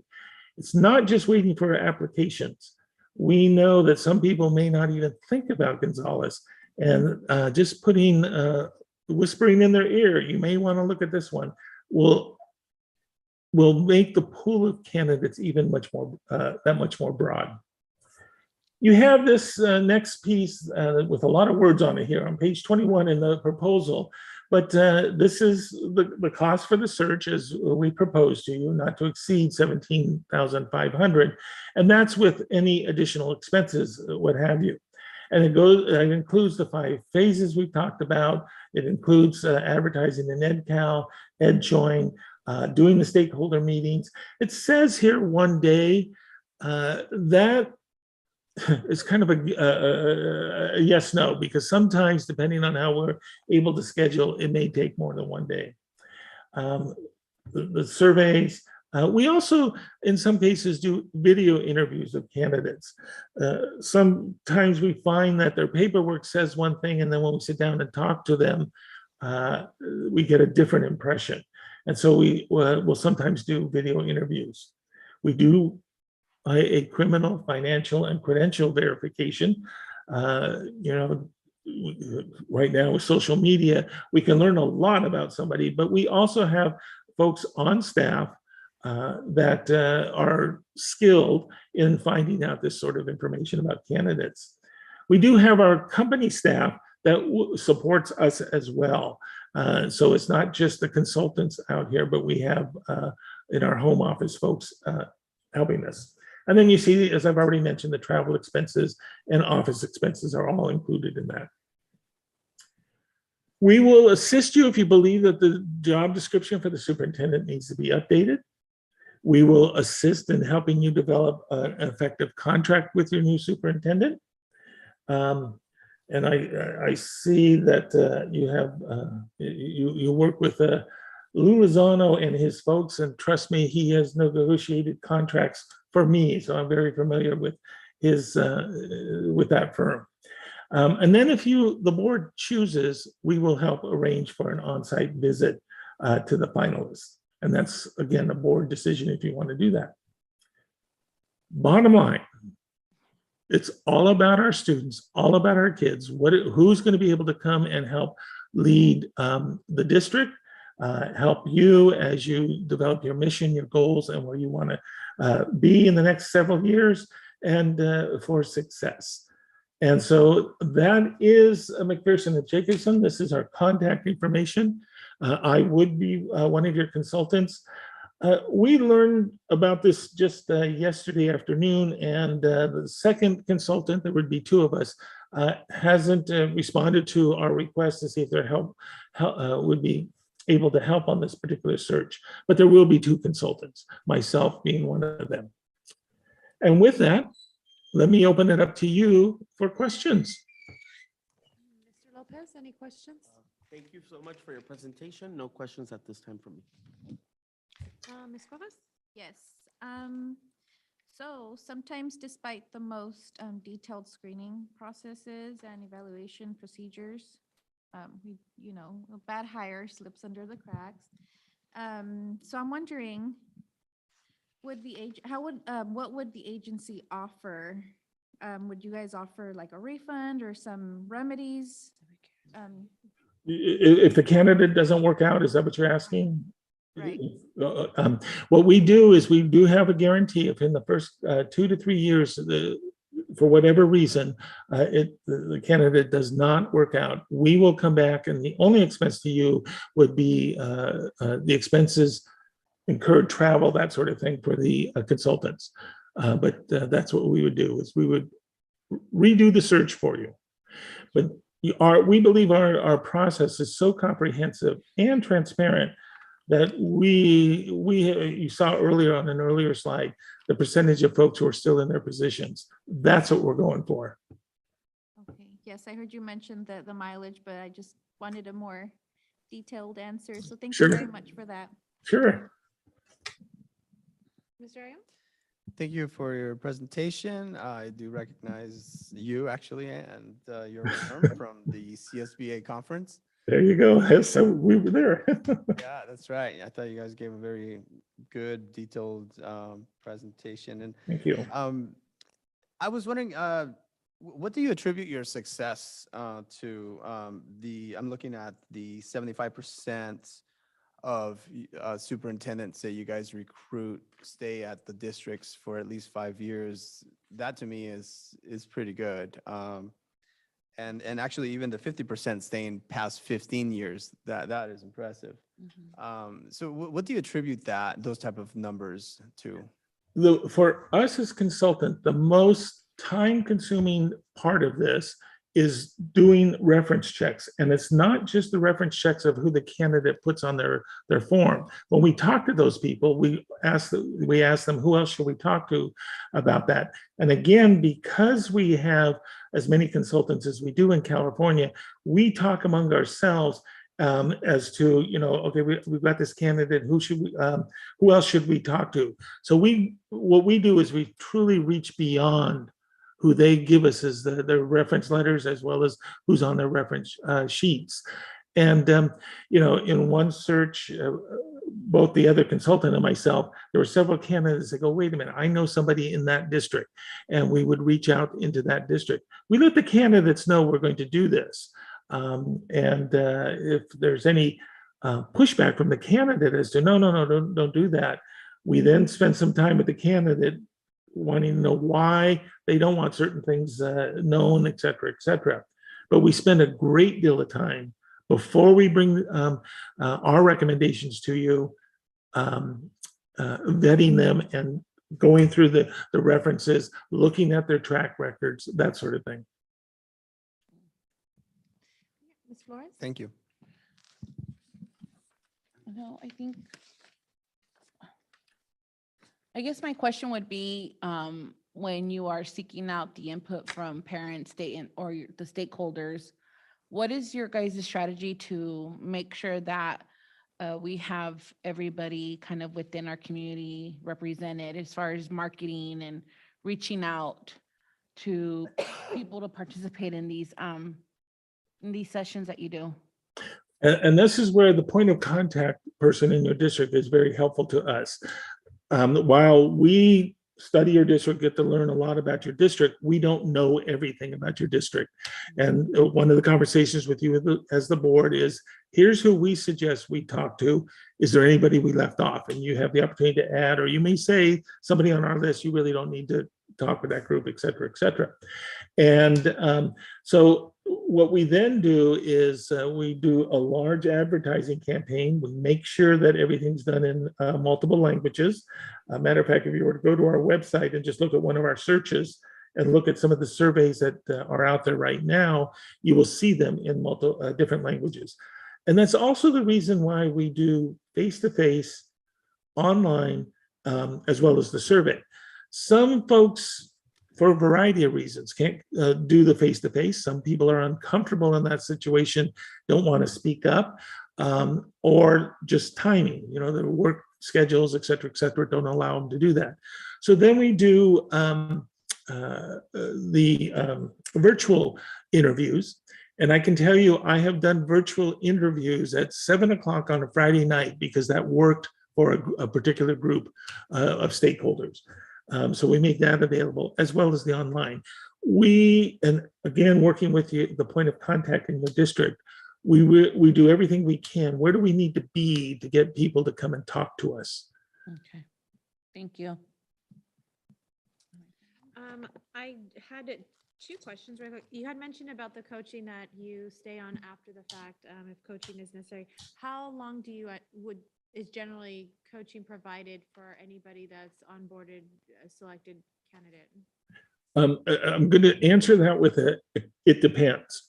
And I say it depends. Some folks within the first year, they're moving, they're sailing. The board and the superintendent have identified the goals that they want, and maybe it's the protocols on how you're going to work together, et cetera, et cetera. And particularly if you've had a more experienced superintendent, they may not need the coaching as long.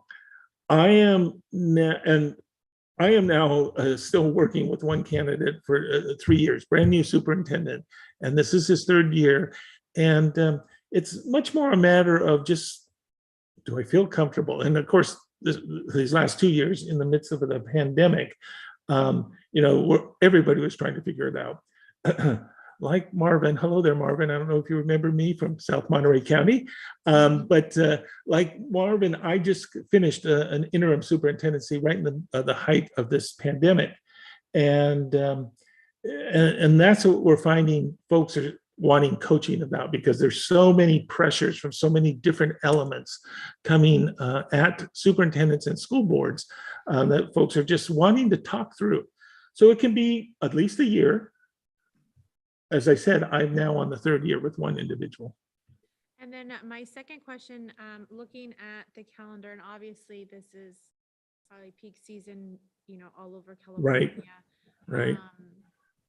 Would you anticipate any, issues with the calendar, the hypothetical calendar that we have here, to make sure we're getting, the best candidates possible early enough, or anything that we may need to move, just to? Well, there may be some things you want to do earlier. Part of it is like, the stakeholders report, to getting that back to you, because we give you an executive summary and what everybody has said.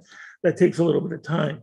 We are entering this right at the peak of when all of these activities happen, which means, again, if you choose to go with us,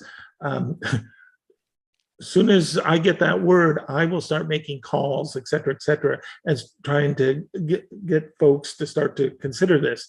The problem we'll probably run into is, because it's the peak season, we may have candidates who are already in the process with another district, and they may get pretty far along in the process. If it looks like we're starting to lose them, I will spend some time with them and trying to convince them why Gonzales is the best place to be, and work with them. But there is that risk that if another district offers a contract sooner than you're able to, we could lose somebody. Although with the 14th of June, if we keep that in mind, we could, and this is actually a very crunched up timeline here to stay within the season, but many folks will be hiring late May and early June. Okay, thank you so much. I appreciate your presentation and for being with us here tonight. Sorry that I couldn't get my camera to work. I'm not sure what that's all about. Yeah, it's a good It's a good picture. picture. Oh, thank you. Smile. Thank you. Thank you very much, Daniel. Thank you. Thank you. We have a second presentation from Hazard Young Atia and Associates.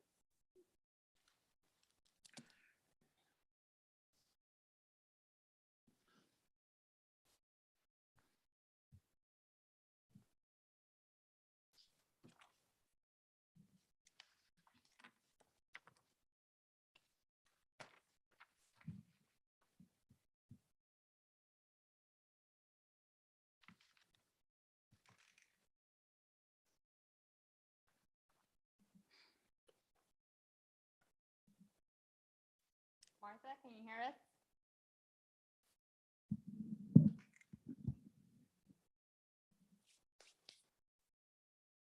Martha from HYA. No, Daniel's still on.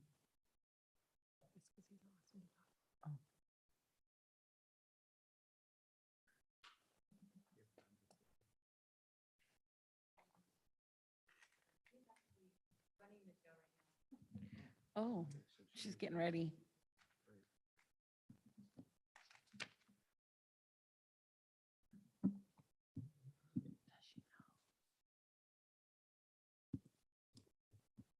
Okay, I'm sorry. Oh, there we go. I can hear you. It was because I was muted. Oh, Sorry about that. And thank you, President Daniel and other board members for the opportunity to present to you today.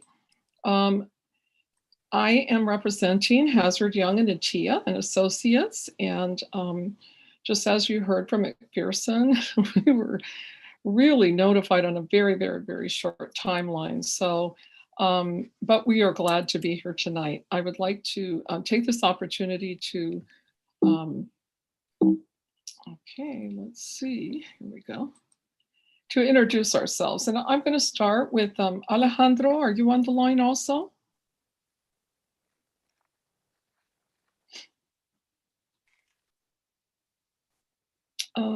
Monica, did you let in Alejandro?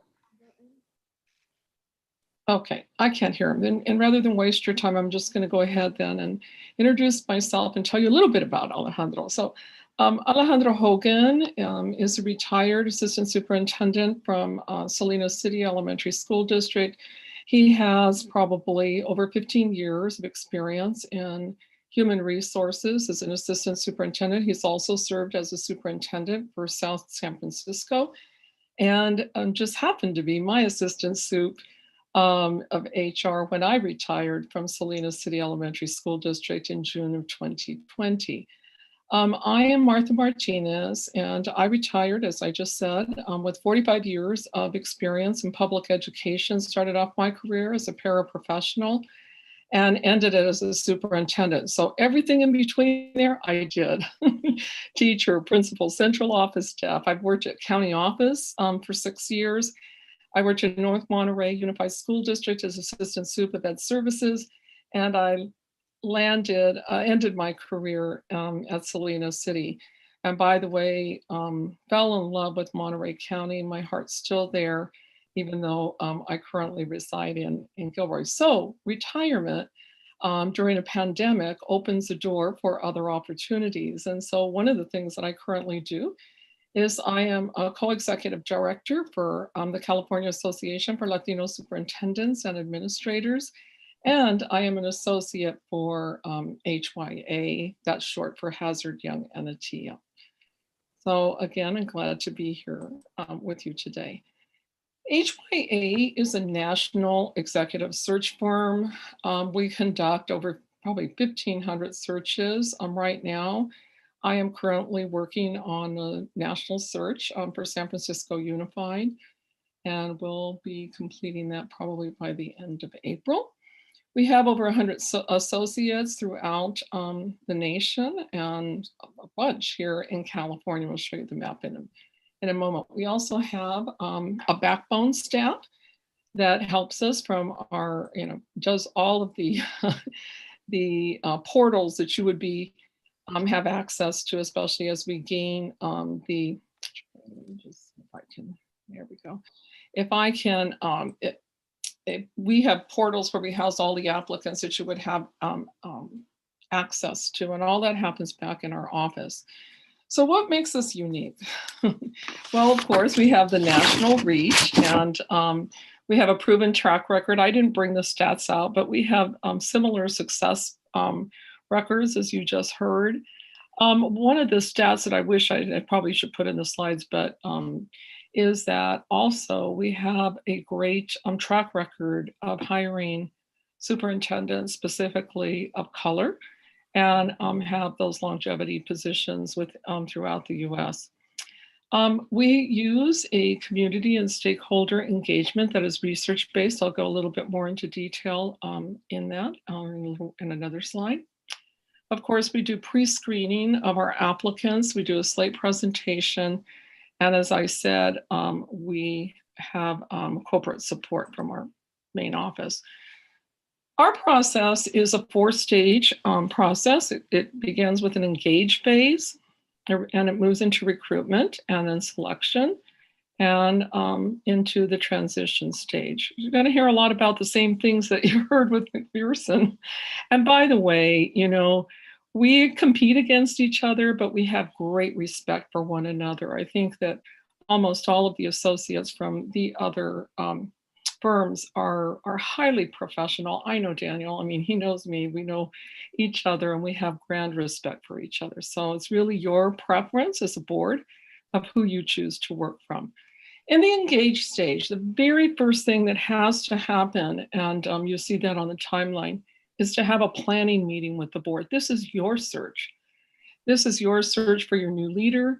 It's your search for your probability of getting the best of future outcomes for your district, and hopefully getting somebody who will be there for the long term. So that planning meeting sets the stage for everything that follows. We start to backward maps. When are you going to do your final interviews, your first interviews? And then I think the recruitment in terms of the timelines that we set for advertisement, that's the easy part. It really is the engagement of stakeholders, to me, that is one of the most important pieces to this puzzle. So we do an online survey, and we do the, the focus groups, and we conduct individual interviews. For instance, with the board members, you would each be interviewed individually. The focus groups that we have, by the way, Alejandro and I are both bilingual, so we can conduct focus groups in your, the majority of your population that you serve is Latinos, so Spanish speakers. We'd be able to do that. Now that we're moving to in-person, it would be great to have some in-person focus groups. And our data that we're gathering is based around 3 questions. What are the successes of your district? What are the challenges of your district? And what are the desired skills and characteristics that you want to see in your new superintendent? And so all the interviews and all the focus groups and the survey focus on those 3 questions, which make it then much more research-based, that you can really look for the trends and the focuses of what are the community, what are your stakeholders saying that you need to focus on as you build your new performance goals for your new superintendent, but also what is it that they're really looking for in their new leader. And so based on all of those data points, we produce a leadership profile report. And that profile report really gives you the criterion from which you move forward and what you want to look for in your new leader. And it's really a comprehensive process, not so much the focus group piece and the interview pieces, but putting together and the analysis behind all of those data that lead back into that leadership profile report. So that is the engage stage, and we move into recruitment. We advertise in all the traditional places, which include EdCal and CALSA. And HYA has a web page, and it is the go-to page that almost anybody who's seeking a job in the nation will go to. We get over, and this is probably the slide I need to update, but we get over 25,000 views on that per month. It's very, very well placed in terms of when you have candidates that are looking for that career move or want to move laterally from a superintendency to another superintendency, they're going to go to HYA. We also do personal recruitment. So both Alejandro and I, we know contacts, especially within your local area. We know the aspiring and the up and coming leaders. We've worked in that area. Before I came to North Monterey County, I worked at Santa Clara County Office of Ed, but I was a regional director that served San Benito, Santa Cruz, Monterey County, and Santa Clara. Besides that, I'm also a statewide co-executive director. So we have such a large pool to pull from. We know who is up and coming, and we do that personal recruitment. I'll just give you an example. We did a search and it was not yielding candidates. And so Diane Siri, whose resume, by the way, is on our proposal because she kind of semi-committed to helping me, we started making phone calls, and this was over Christmas break, and we yielded over 50 candidates by reaching out personally to individuals that we knew would fit particular position that we were recruiting for. So that's the difference of really knowing folks and being able to do that proactive recruitment. It's essential. It'll be essential in this time because there's many active searches going on right now, and as that's why the timeline is kind of pushed, because many of the associates are involved in many other searches. And so it's just going to be how it all plays out. But the good part is we have access to those folks who may be the finalists in another, but not have gotten it. Encourage them to really try out and come to Gonzales. So in our select phase, we do a pre-screening. And the pre-screening means we actually do a pre-screening interview. We interview every single candidate. We dig deep in reference checks because individuals will put, regular people they know, they're going to talk really great about them. But we will dig deep to find out. We have contacts, throughout the state and many districts. And it's really interesting how small the world is and how small the state is and how many people are connected through other individuals. So that digging deep is not necessarily so difficult, but we do that. And not just looking at names that are listed on an application, but looking far beyond that. Of course, we do the regular background checks, and then on the proposal, you'll see if you want to do a very deep, comprehensive background check, there is an additional fee for that. We tier our candidates into 3 tiers, and we bring these to you once you're going to look at the selection of who those candidates are. You will see every application, and many times boards will see somebody in the 3rd tier, and for whatever reason, it's like, we really want to interview this person. There's something here that maybe we missed, that you see would be a good fit for your district, and you can move those up. So, you get to see every single candidate. We give you, the strengths and some of the things that recommendations that we have based on these tiers. But that doesn't mean you're married to those tiers. You can certainly move candidates from one tier to another. So this is your search. This is the most important, probably, piece of duties that you have, and you are hiring the person who really has the greatest potential to move your district forward, and hopefully at an accelerated rate after this pandemic. And so you decide on all of these elements. It's your decision on how many candidates you want to interview. And once you've decided, then that will determine how many days we would need to conduct those first interviews. We call these the first interviews, the semifinalists. And again, districts, vary from their choice, but most of the time it's somewhere between 6 to 4 to 6 semifinalists, and then you narrow it down to maybe 3, and those will be your final interviews. We also can facilitate a community advisory board, and once we go into the planning meeting, if that's something you really want to do, we'll give you the pros and cons about having that. But we've done it. We do it much like was explained in the prior presentation. We suggest that you do it simultaneously with your semifinalist, so that confidentiality is maintained, and that the community advisory group clearly understands that they're in an advisory mode, that ultimately the board gets, to make that decision of who is going to be their finalist. So we do that. We can also help facilitate the contract negotiations if that's something you like. And we saw that you have Lozano Smith, and Lou himself was my legal representation when I was superintendent. So I know him very, very well and think so highly of him. So a little bit about the community advisory. I'm not going to go over this slide, but you can see there's benefits and there's drawbacks. And again, I would say probably 2 out of 3 searches do not do this. But there's certainly, that's your choice, and we would work with whatever you choose to do.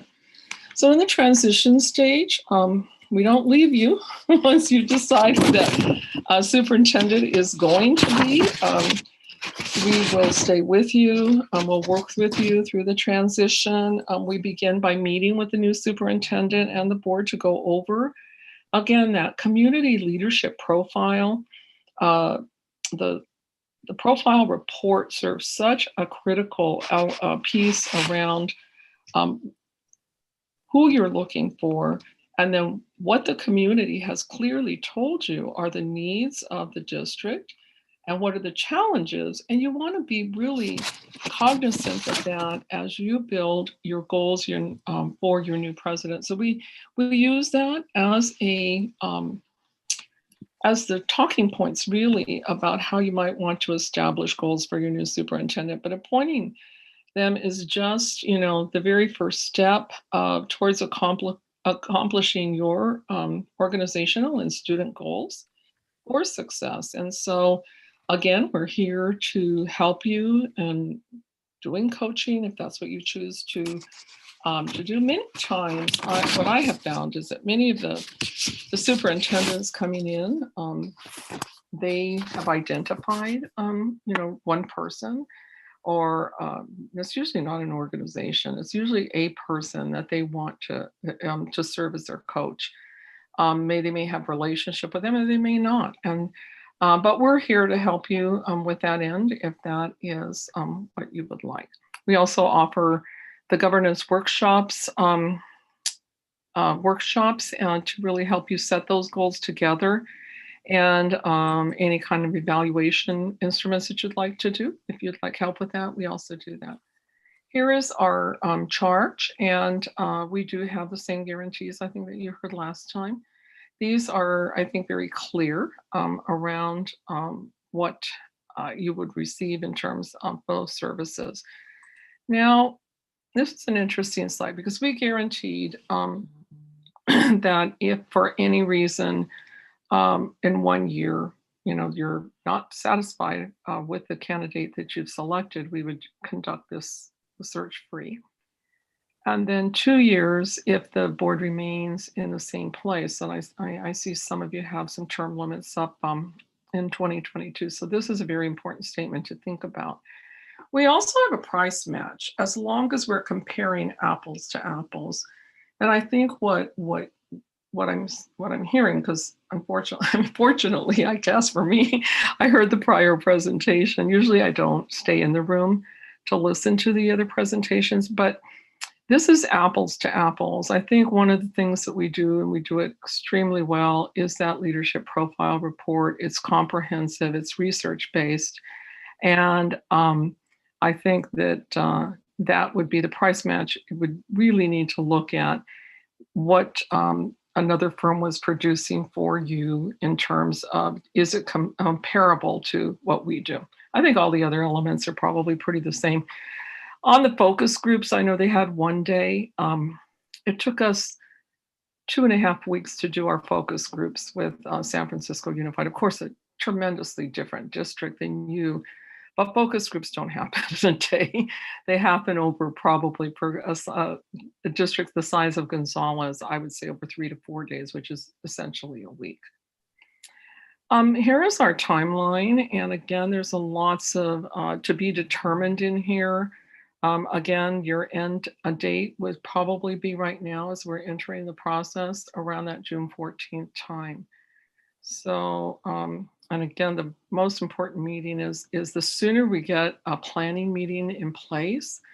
And one thing I would say to the board is that your superintendent search is a huge investment of time.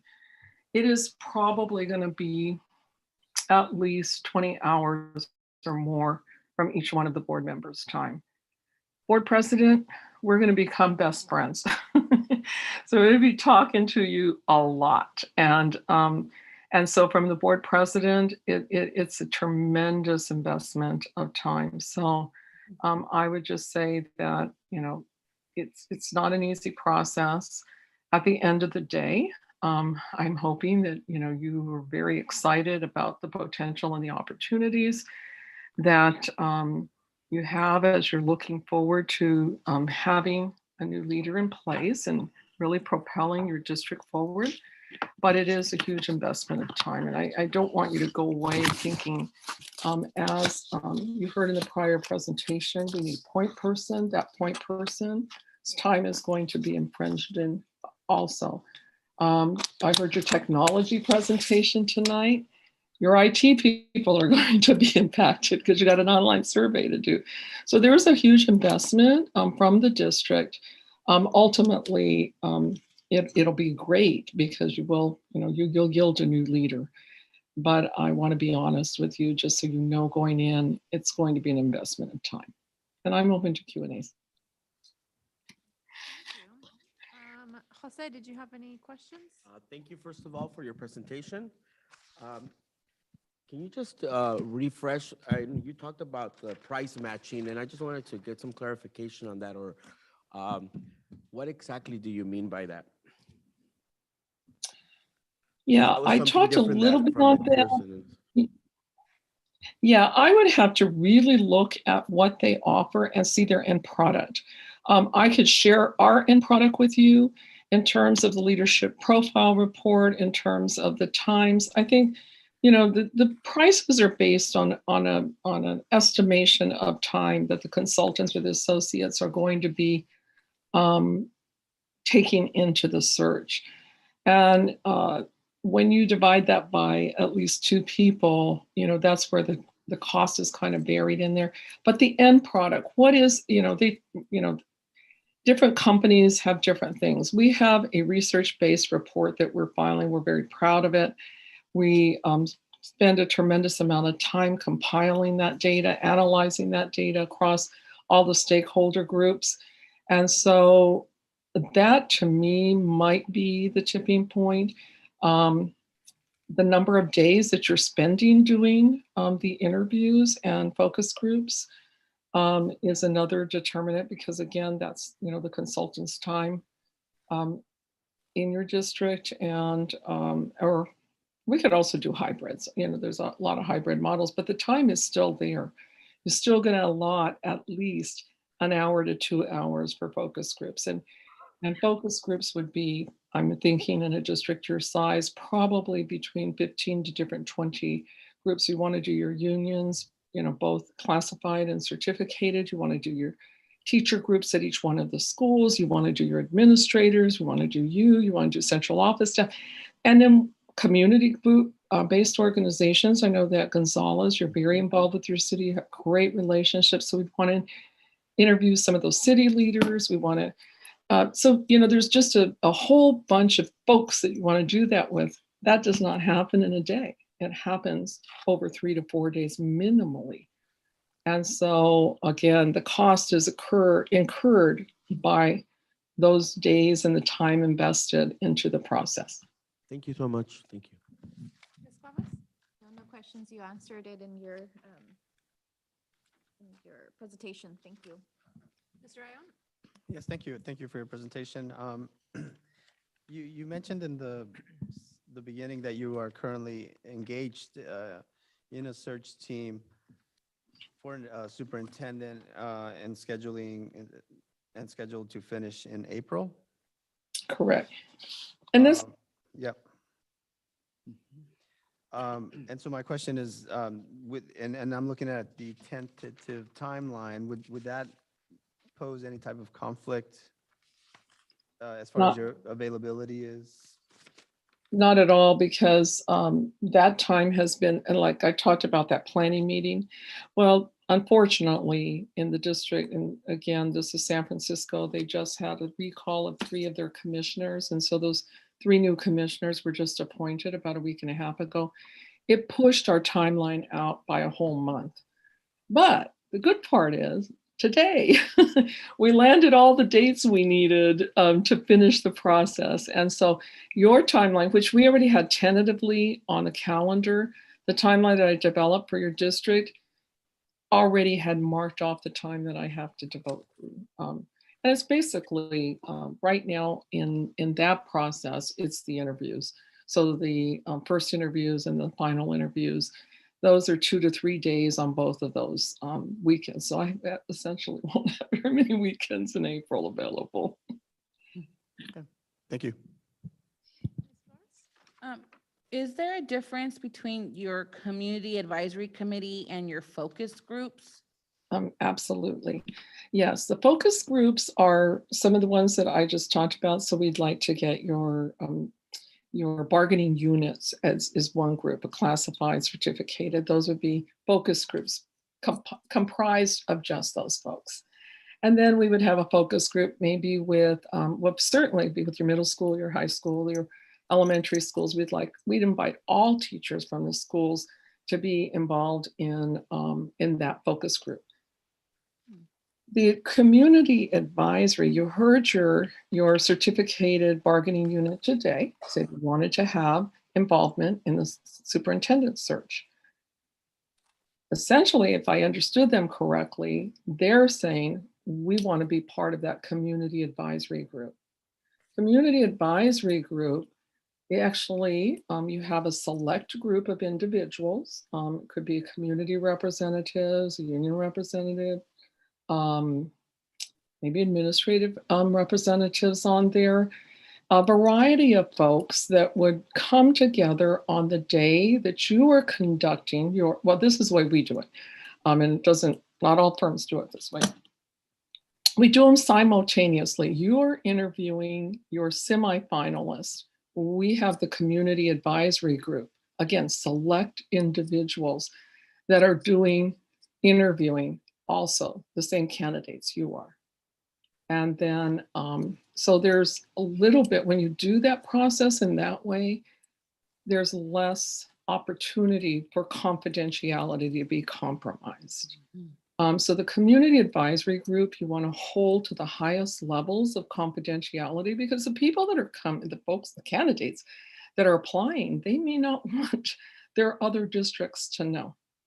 And so confidentiality is a big absolute in the process. So I hope I answered your question. The No, you committee, did. Thank you. thank you. I just have one, because you answered majority of them. The previous firm had offered services regarding the interview process. Is that the same for HYA as far as compiling the interview questions and the interview process for us? Absolutely. And so again, the leadership profile report yields information that is critical to you. And based on those, the trends, the challenges, the things that are happening within the district, we begin then to figure out, oh, these are the questions you want to have, or we recommend. Ultimately, it's to you. We'll give you a bank of questions to choose from, but your bank of questions are going to be based on what we heard from the stakeholders, what we heard from you, that were the needs and what are the desired characteristics that you want in your new leader. So you want to pull those out during your interviews. So there'll be a bank of questions that you'll have. And of course, you only have so much time. And usually the semi interviews are usually between 2 to 3 hours each. So you want to really be selective of what those questions are, but we'll give you guidance to that. Thank But you again, very much. Thank you for being here this evening and answering all of our questions. Can I ask the board? absolutely, it's our pleasure. So you're going to try and make a decision here shortly. And I imagine price is going to be a factor that you'll consider. It may not be the driving factor, but it'll be one factor. And do you feel like you have sufficient information from Martha at this point to proceed with that? She wasn't able to tell you exactly what the outcome would be, only that there would be some comparative analysis. That may not be helpful to you tonight. And so you may want to try and pin her down a little further, or perhaps it's not a factor for you. But if it is, you may want more information. Okay. Do we have any public comment for? No public comments. So is there any deliberation amongst the board that we need discussion on? I'm ready to make a motion, but I don't know. Well, so because we have two on the table, so Monica's gonna do a roll call vote, and then I'm gonna have you state the firm that you would like to go with. Should we, We're gonna go, Martha's, Martha. no, but before we vote, should we say our impression of, or? Well, that's why I asked for deliberation. You guys said you were ready to No, move well, I- forward. We I can was- do I that was when waiting we for make a Seth, 'cause he decision. goes Yeah. first. No, I don't have anything. I mean, You both can, are if you great. wanna make a comment when you go, or, Just, thank you both for your presentations. Both firms seem to be great and, thank you. thank you. Same, I have nothing. I'm just gonna say, I attended CSBA conference, it was online, and I did see the McPherson's and Jacobson's presentation there. It was very professional, it was very professional here. I think the other firm is, just as professional. And, for me, they seem to be, selected by CSBA. And so I think, personally, is the top of the top. So that's my opinion. Any comments? Ursula? I know that there's a lot of similarities, and I think what what really catches my attention and what's really truly important to me is making sure that we're engaging all of our stakeholders in this process. And I like the idea of the focus groups, and possibly the community advisory, only because we are a small town, and so things don't stay too confidential for too long. But I do like the idea of how focus groups, how you guys could conduct your focus groups, specifically how you have it with our bargaining units and our admin and staff. I think that's really important to get their feedback. And so I did enjoy HYA and Associates kind of explanation on how they would do that. But my opinion on McPherson is in their engagement with the community, and their process is just as equal. It's really important for me to make sure that there is an effort being made to get stakeholder input. And so that for me is the deciding factor. Great presentations by both. I like equally went step by step and showed us exactly what we were going to be expecting at each part of the way. I do have to say with McPherson and Jacobson, I really do like that track record. That really speaks to me. Both provide the coaching and, you know, the guarantee, which I think is really important for us since they both offer the guarantee. So Into the microphone. oh. Having that they both offer the guarantee, I think is really important.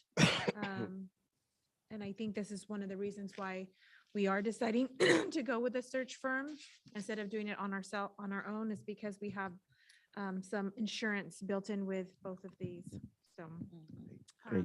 with that being said, Monica, if you want to go ahead and take a vote. So you're going to be stating The the firm that firm we, that you would Okay. prefer to go with. We can either go MJ or HYA. okay, I am gonna, what? Trustee Jose Lopez, I am moving for McPherson and Jacobson. Trustee Maria Cuevas, For MJ. Trustee Cesar Ayon, McPherson and Jacobson? Trustee Araceli Flores, I'll do McPherson and Jacobson. and Trustee Celeste Daniel. McPherson and Jacobson. Yes, 5 out of 5. Thank you, Martha, for your presentation. You. Guys, both of you.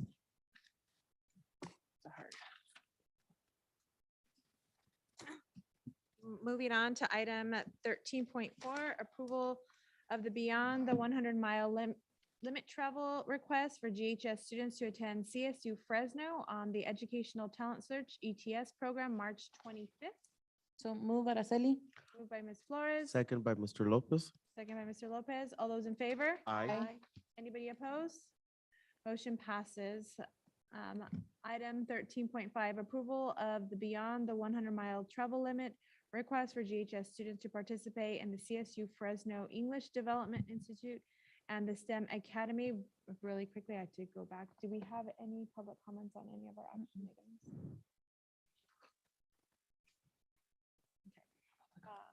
So So moved. moved by Mr. Lopez, Second. second by Ms. Flores. All those in favor? Aye.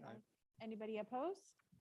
Motion passes. Item 13.6, approval of the out-of-state travel request for assistant principals Diana Dietrich and Miguel Ocampo for travel to Denver, Colorado on April 23rd, 2022 to attend the ALAS and NABSE National Principal Leadership Academy Framework 2021-22.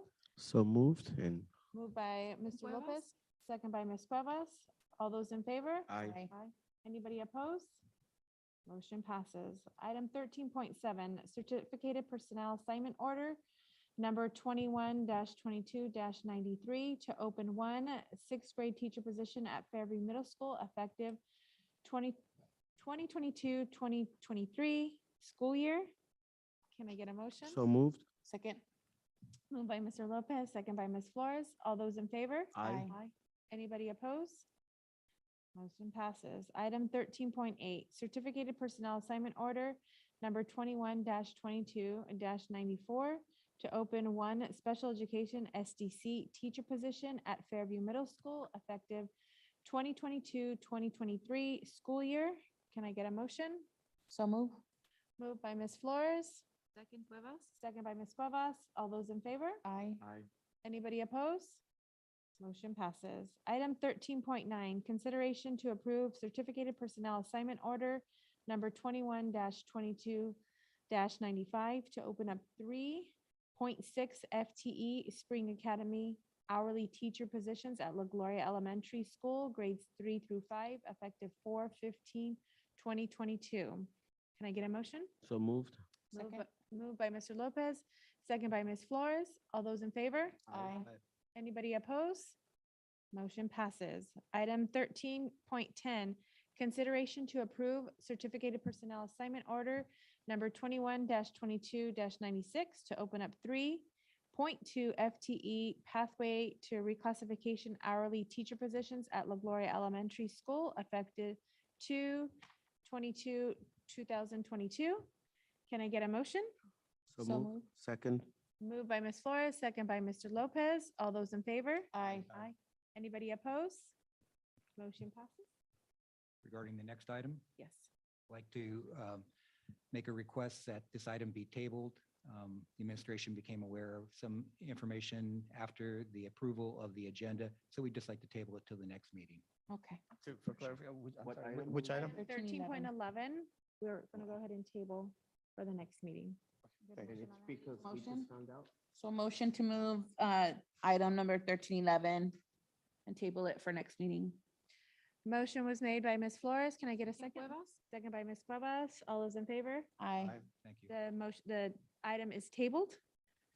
Item 1312, classified personnel assignment order number 21-22-69 to open 1.8125 FTE instructional aid sped education position at Gonzales High School for the current school year.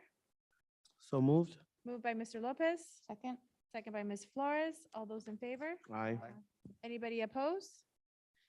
Motion passes. Item 13.13, classified personnel assignment order number 21-22-70 to open one office clerk hourly temporary position at the district office for current school year. Can I get a motion? So moved.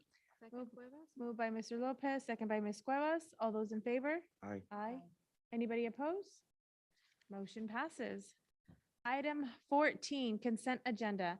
Items listed under the consent agenda are considered to be routine and acted on by the Board of Trustees in one motion. There is no discussion of these items prior to the board action unless a member of the board, staff, or public requests specific items to be discussed and or removed from the consent agenda. It is understood that the administration recommends approval of all consent items. Each item on the consent agenda approved by the Board of Trustees shall be deemed to have been considered in full and adopted and recommended. Can I get a motion to approve the consent agenda? I would like to remove one of the items for outside consideration. Item number 14.5. Okay. Yeah. You're going to, do you want it removed You want to pull item 14.5 for what? For, For roll call vote? no, just be, I will have to recuse myself when we're ready to, Oh. yeah. So I have to recuse myself from that one. And I also want to point out that there's instead of fall 2021, it should say spring. Which item on that one? Oh, I see what you mean. Yeah, the- 14.5. Yeah, so it's the date's wrong Yeah. and you're gonna recruit. And I'm going to yourself. recuse from voting since I'm a volunteer. Coach. Okay, perfect. So approve your consent agenda except 14.5. So do I make a motion that we approve consent agenda items 14.1 through 14.9 with the exception, and we're gonna, with the exception on 14.5 that Mr. Cesar Ayon is recusing himself, but also we're gonna be making sure that the fall 2022 schedule is on there correctly, correct? Or, Spring. Yes? Yes, spring. yeah, spring. So Or moved by spring, I'm sorry, spring 2022. Mr. Lopez Yes? and a second by Ms. Flores. All those in favor? Aye. Anybody opposed? We have one, No, Just- he's voting on that one. Okay. Motion passes. We're gonna Great. go to item 14.5 from the consent agenda. Consideration to approve certificated personnel assignment order number 21-22-92 to appoint Athena K. Landeros as a JV boys tennis assistant coach at Gonzales High School for the spring 2021 year. 22. Can I get, Yeah, I'm sorry if I may. 22, sorry, yeah, Yeah. 22. I would like to formally recuse myself from this vote. So we need to do a roll call vote, Monica? Board President Celestino, Yes. Board President or Board Clerk Araceli Flores, Yes. Board Member Jose Lopez, Yes. Board Member Maria Cuevas, Yes. Board Member Cesar Ayon is Abstain. being recused. Recuse. So it's 4-1 with Recused, yeah. Ayon being recused. Excellent. Moving on to item 15, governing board. 15.1, governance team comments. We'll start with Mr. Lopez. I just, for our interim superintendent, I know there were some public comments from the public. from parents. If you could please just reach out to those parents that wanted to follow up on certain questions. Email? I'm sorry? Are they in the form of email? I don't know, maybe your administrative assistant can help you. I just wanted our interim superintendent to follow up with some of the public comments that were made from parents. If you could help him with that. The one that was made. Just today? Yeah, the ones that were made today, one or two or whatever they were. It's in Spanish, so Yeah. I think that's why they're gonna need a. Thank you, Mr. Lopez. Ms. Cuevas? Yes, so I just wanted to thank everyone for hanging in with us and, staying informed here at the board meetings. And then I also wanted to just remind everyone that our kids are, working really hard and keeping their grades up so they can stay eligible for all sports from Fairview to the high school. So, your support is much needed. We always talk about how these kids were locked up for like 2 years. They couldn't play sports. So let's get out there and watch these kids and cheer them on. And that's it. Just let's go support these kiddos. Thank you, Ms. Cuevas. Mr. Ayon? Thank you. First, I would like to welcome our new interim superintendent. I have read some very nice articles about you from Carmel Unified and your experience there, and I think we're very lucky to have you here. I hope, I believe so. And I think that you will soon see, if you haven't already, that folks that are here are very engaged, whether it's the staff, the students, parents, the community, so much so that it's very passionate sometimes. And so we welcome you, formally, I would like to welcome you to the board, to the board, right? The governing board, right? Yeah. So, and then I would like to just say another comment.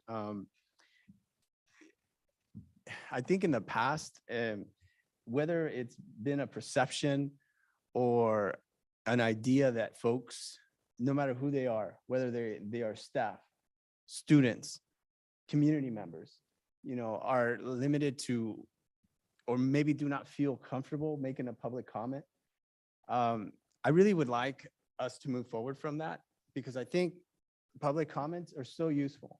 A lot of times what they do is they bring maybe focus to the board that maybe we didn't have, right? I mean, we only speak to so many people. So public comments, whether, and I'm not saying, only, positive. No, even if there's improvements that you think can be done in certain ways. I mean, not all of us, we can't all see everything, right? So that's why we need help. And I think that is a good way to help us, be the district that everybody knows that we can be, right? So I really do hope that I encourage everyone, if you have something to say, please, and it's very easy, public comments at Gonzales K, right, k12.ca.us,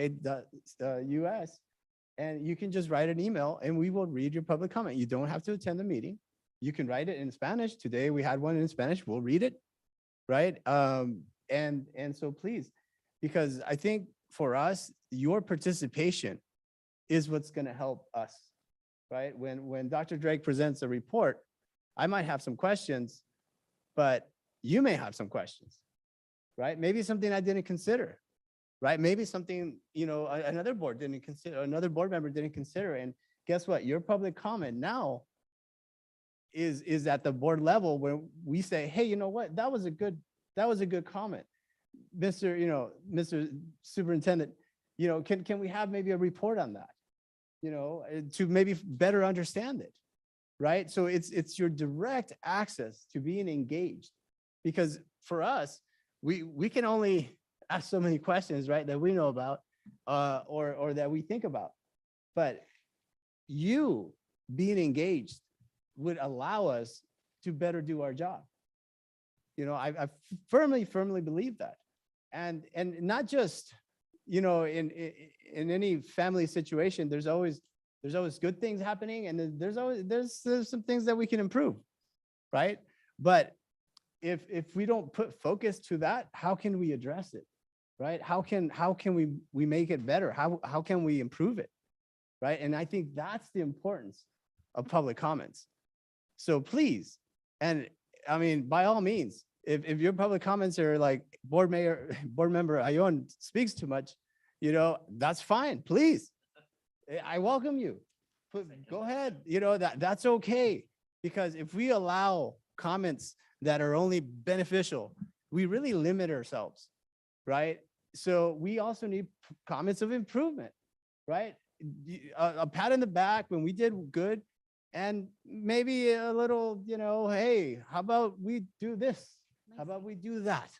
Right? And I mean, that can only help us. So I guess what I'm trying to say is please help us be the board that you want, because we are your board. We're here to serve you and your concerns. The only way that we know that, what concerns you have, is public comment. Thank you. Thank you, Mr. Ion. Ms. Flores had to leave. So I have, part of hers that she had wanted to share, which was true. Through this whole transition process, it's been quite lengthy, and we've been able, as the board president, board clerk, to have many one-on-ones and conversations. And so I really applaud her for taking the time to do that. It really, I think, sets the tone for our board moving forward. I know previously, public may have seen, division or whatever. I'm so proud of this board. I'm so proud to be president of this board, because we have been working together for the kids. It really has shown. And I've met with community members, and I have says, every individual here, we are very passionate about our kids in this district. What sometimes shows is that we have different paths to get there. So we may think that path A is correct. I may think path C is correct, but our end goal is all the same. So I applaud you all for the hard work you've put in, and our district office staff during this time of transition. I cannot say enough. And a special kudos, I have to say, it goes to Monica.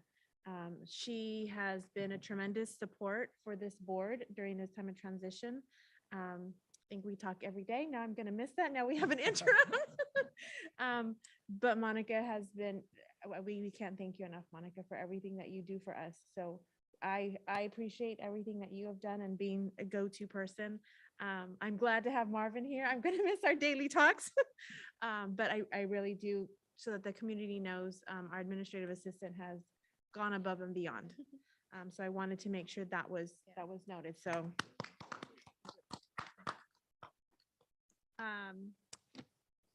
yes. Can I finish my? I do want to share, since our last meeting, I'm going to urge you, I'm going to remind everybody, please visit your sites. I'm going to tell you, that's our why. I got to visit La Gloria and Fairview from our last visit. I got to go into the classrooms with Mr. Demick and announce the student council members. And I really, really loved the manner in which they did it. Students voted based on essays. They did not vote based on a name. You had to go read the essay, and that's how they picked their student council. And Mr. Demick shared with me at the end, one of the young ladies who acquired a position, had one or two friends. And she got one of the highest votes based on her platform. And it really was a great opportunity to share, my experience on having a platform and running for a seat. They had questions, and I did tell them, you're my boss because this is why I am here. And having that interaction with the classes was amazing. And I said, again, it's our why. Same thing at Fairview, visiting the classes and visiting with the teachers was really great. Fairview was my home for 5 years. So being back home really meant a lot. The hospitality, both from La Gloria and Fairview, were amazing, and giving me opportunity to talk with staff was great as well. Seeing the little kindergartners, bless our kindergarten teachers, because the little ones I meant for high school, but it was really nice to go and visit. So I encourage you all, do your site visits. It's kind of gives you that pump again, like, this is my why. This is yes. Monica can definitely schedule those. So I appreciate that and can't say beyond words how happy I am to have Marvin here with us. We got to have a little welcome with him this morning, so that was great. So that was mine. Mr. Galicia, did you have?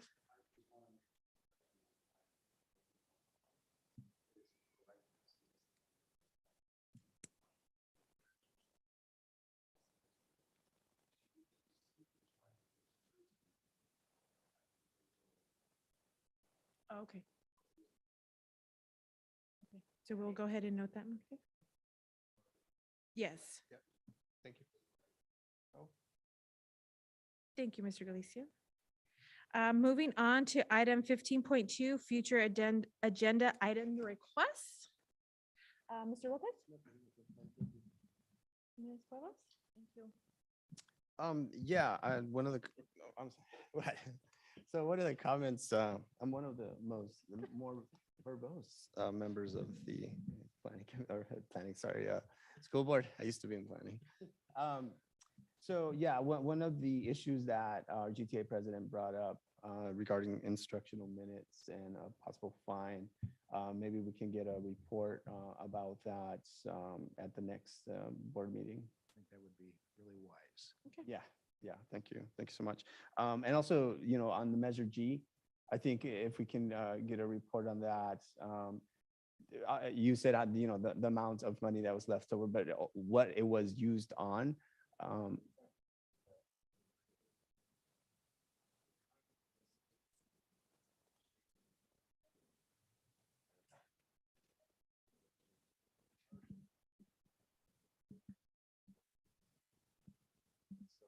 I've been working with MCOE to access that information, and I have been able to get into the hard drive, which was a feat unto itself.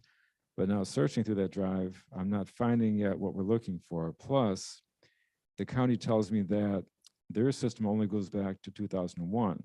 The original bond issue was in the year 2000. And so even if there was information on that portable hard drive, it would not be from that initial bond issue in 2000. They said it could be on microfilm somewhere. They don't know where. Yeah.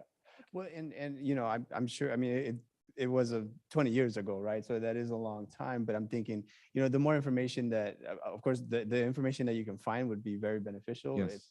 if any. Yeah, we're continuing to look. We do have some paper files we can still look through in the district office. We'll keep doing that. We'll keep working on that.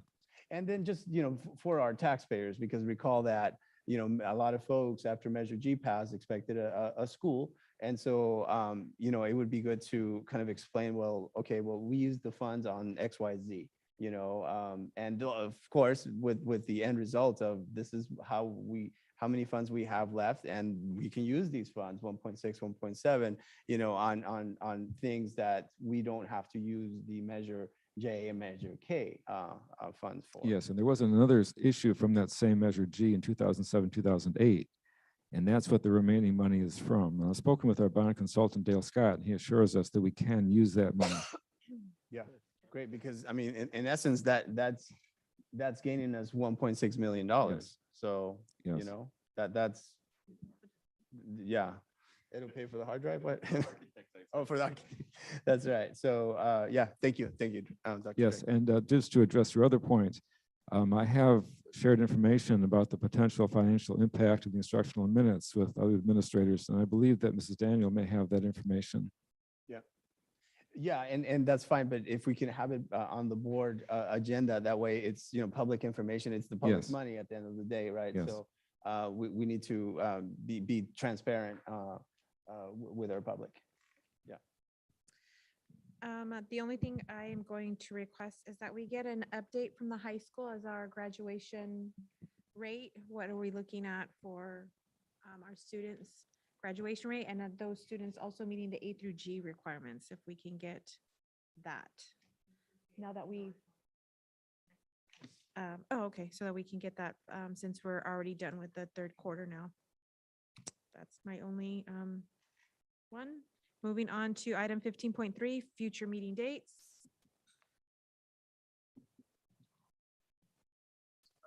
I'm sorry, just this will be modified, right? Because today we selected a search firm for our permanent superintendent, and they both had in their tentative schedule Correct. to So have an emergency meeting Monica like will- ASAP. Monica will send out, once we reach out to the firm, Monica will send out her survey Yep. and poll the board for available date for us. Thank you. So the dates are listed: April 12th, April 26th, May 10th, May 24th, June 14th, June 28th. We have our special, our self-evaluation that we still need to schedule as well. And then our meeting with our search firm will be put on there. Item 16. Pulled. So item 17 is adjournment. Can I get a motion? So moved. Moved by Mr. Lopez. Second Cuevas. Second by Ms. Cuevas. All those in favor? Aye. Anybody opposed? Adjourned.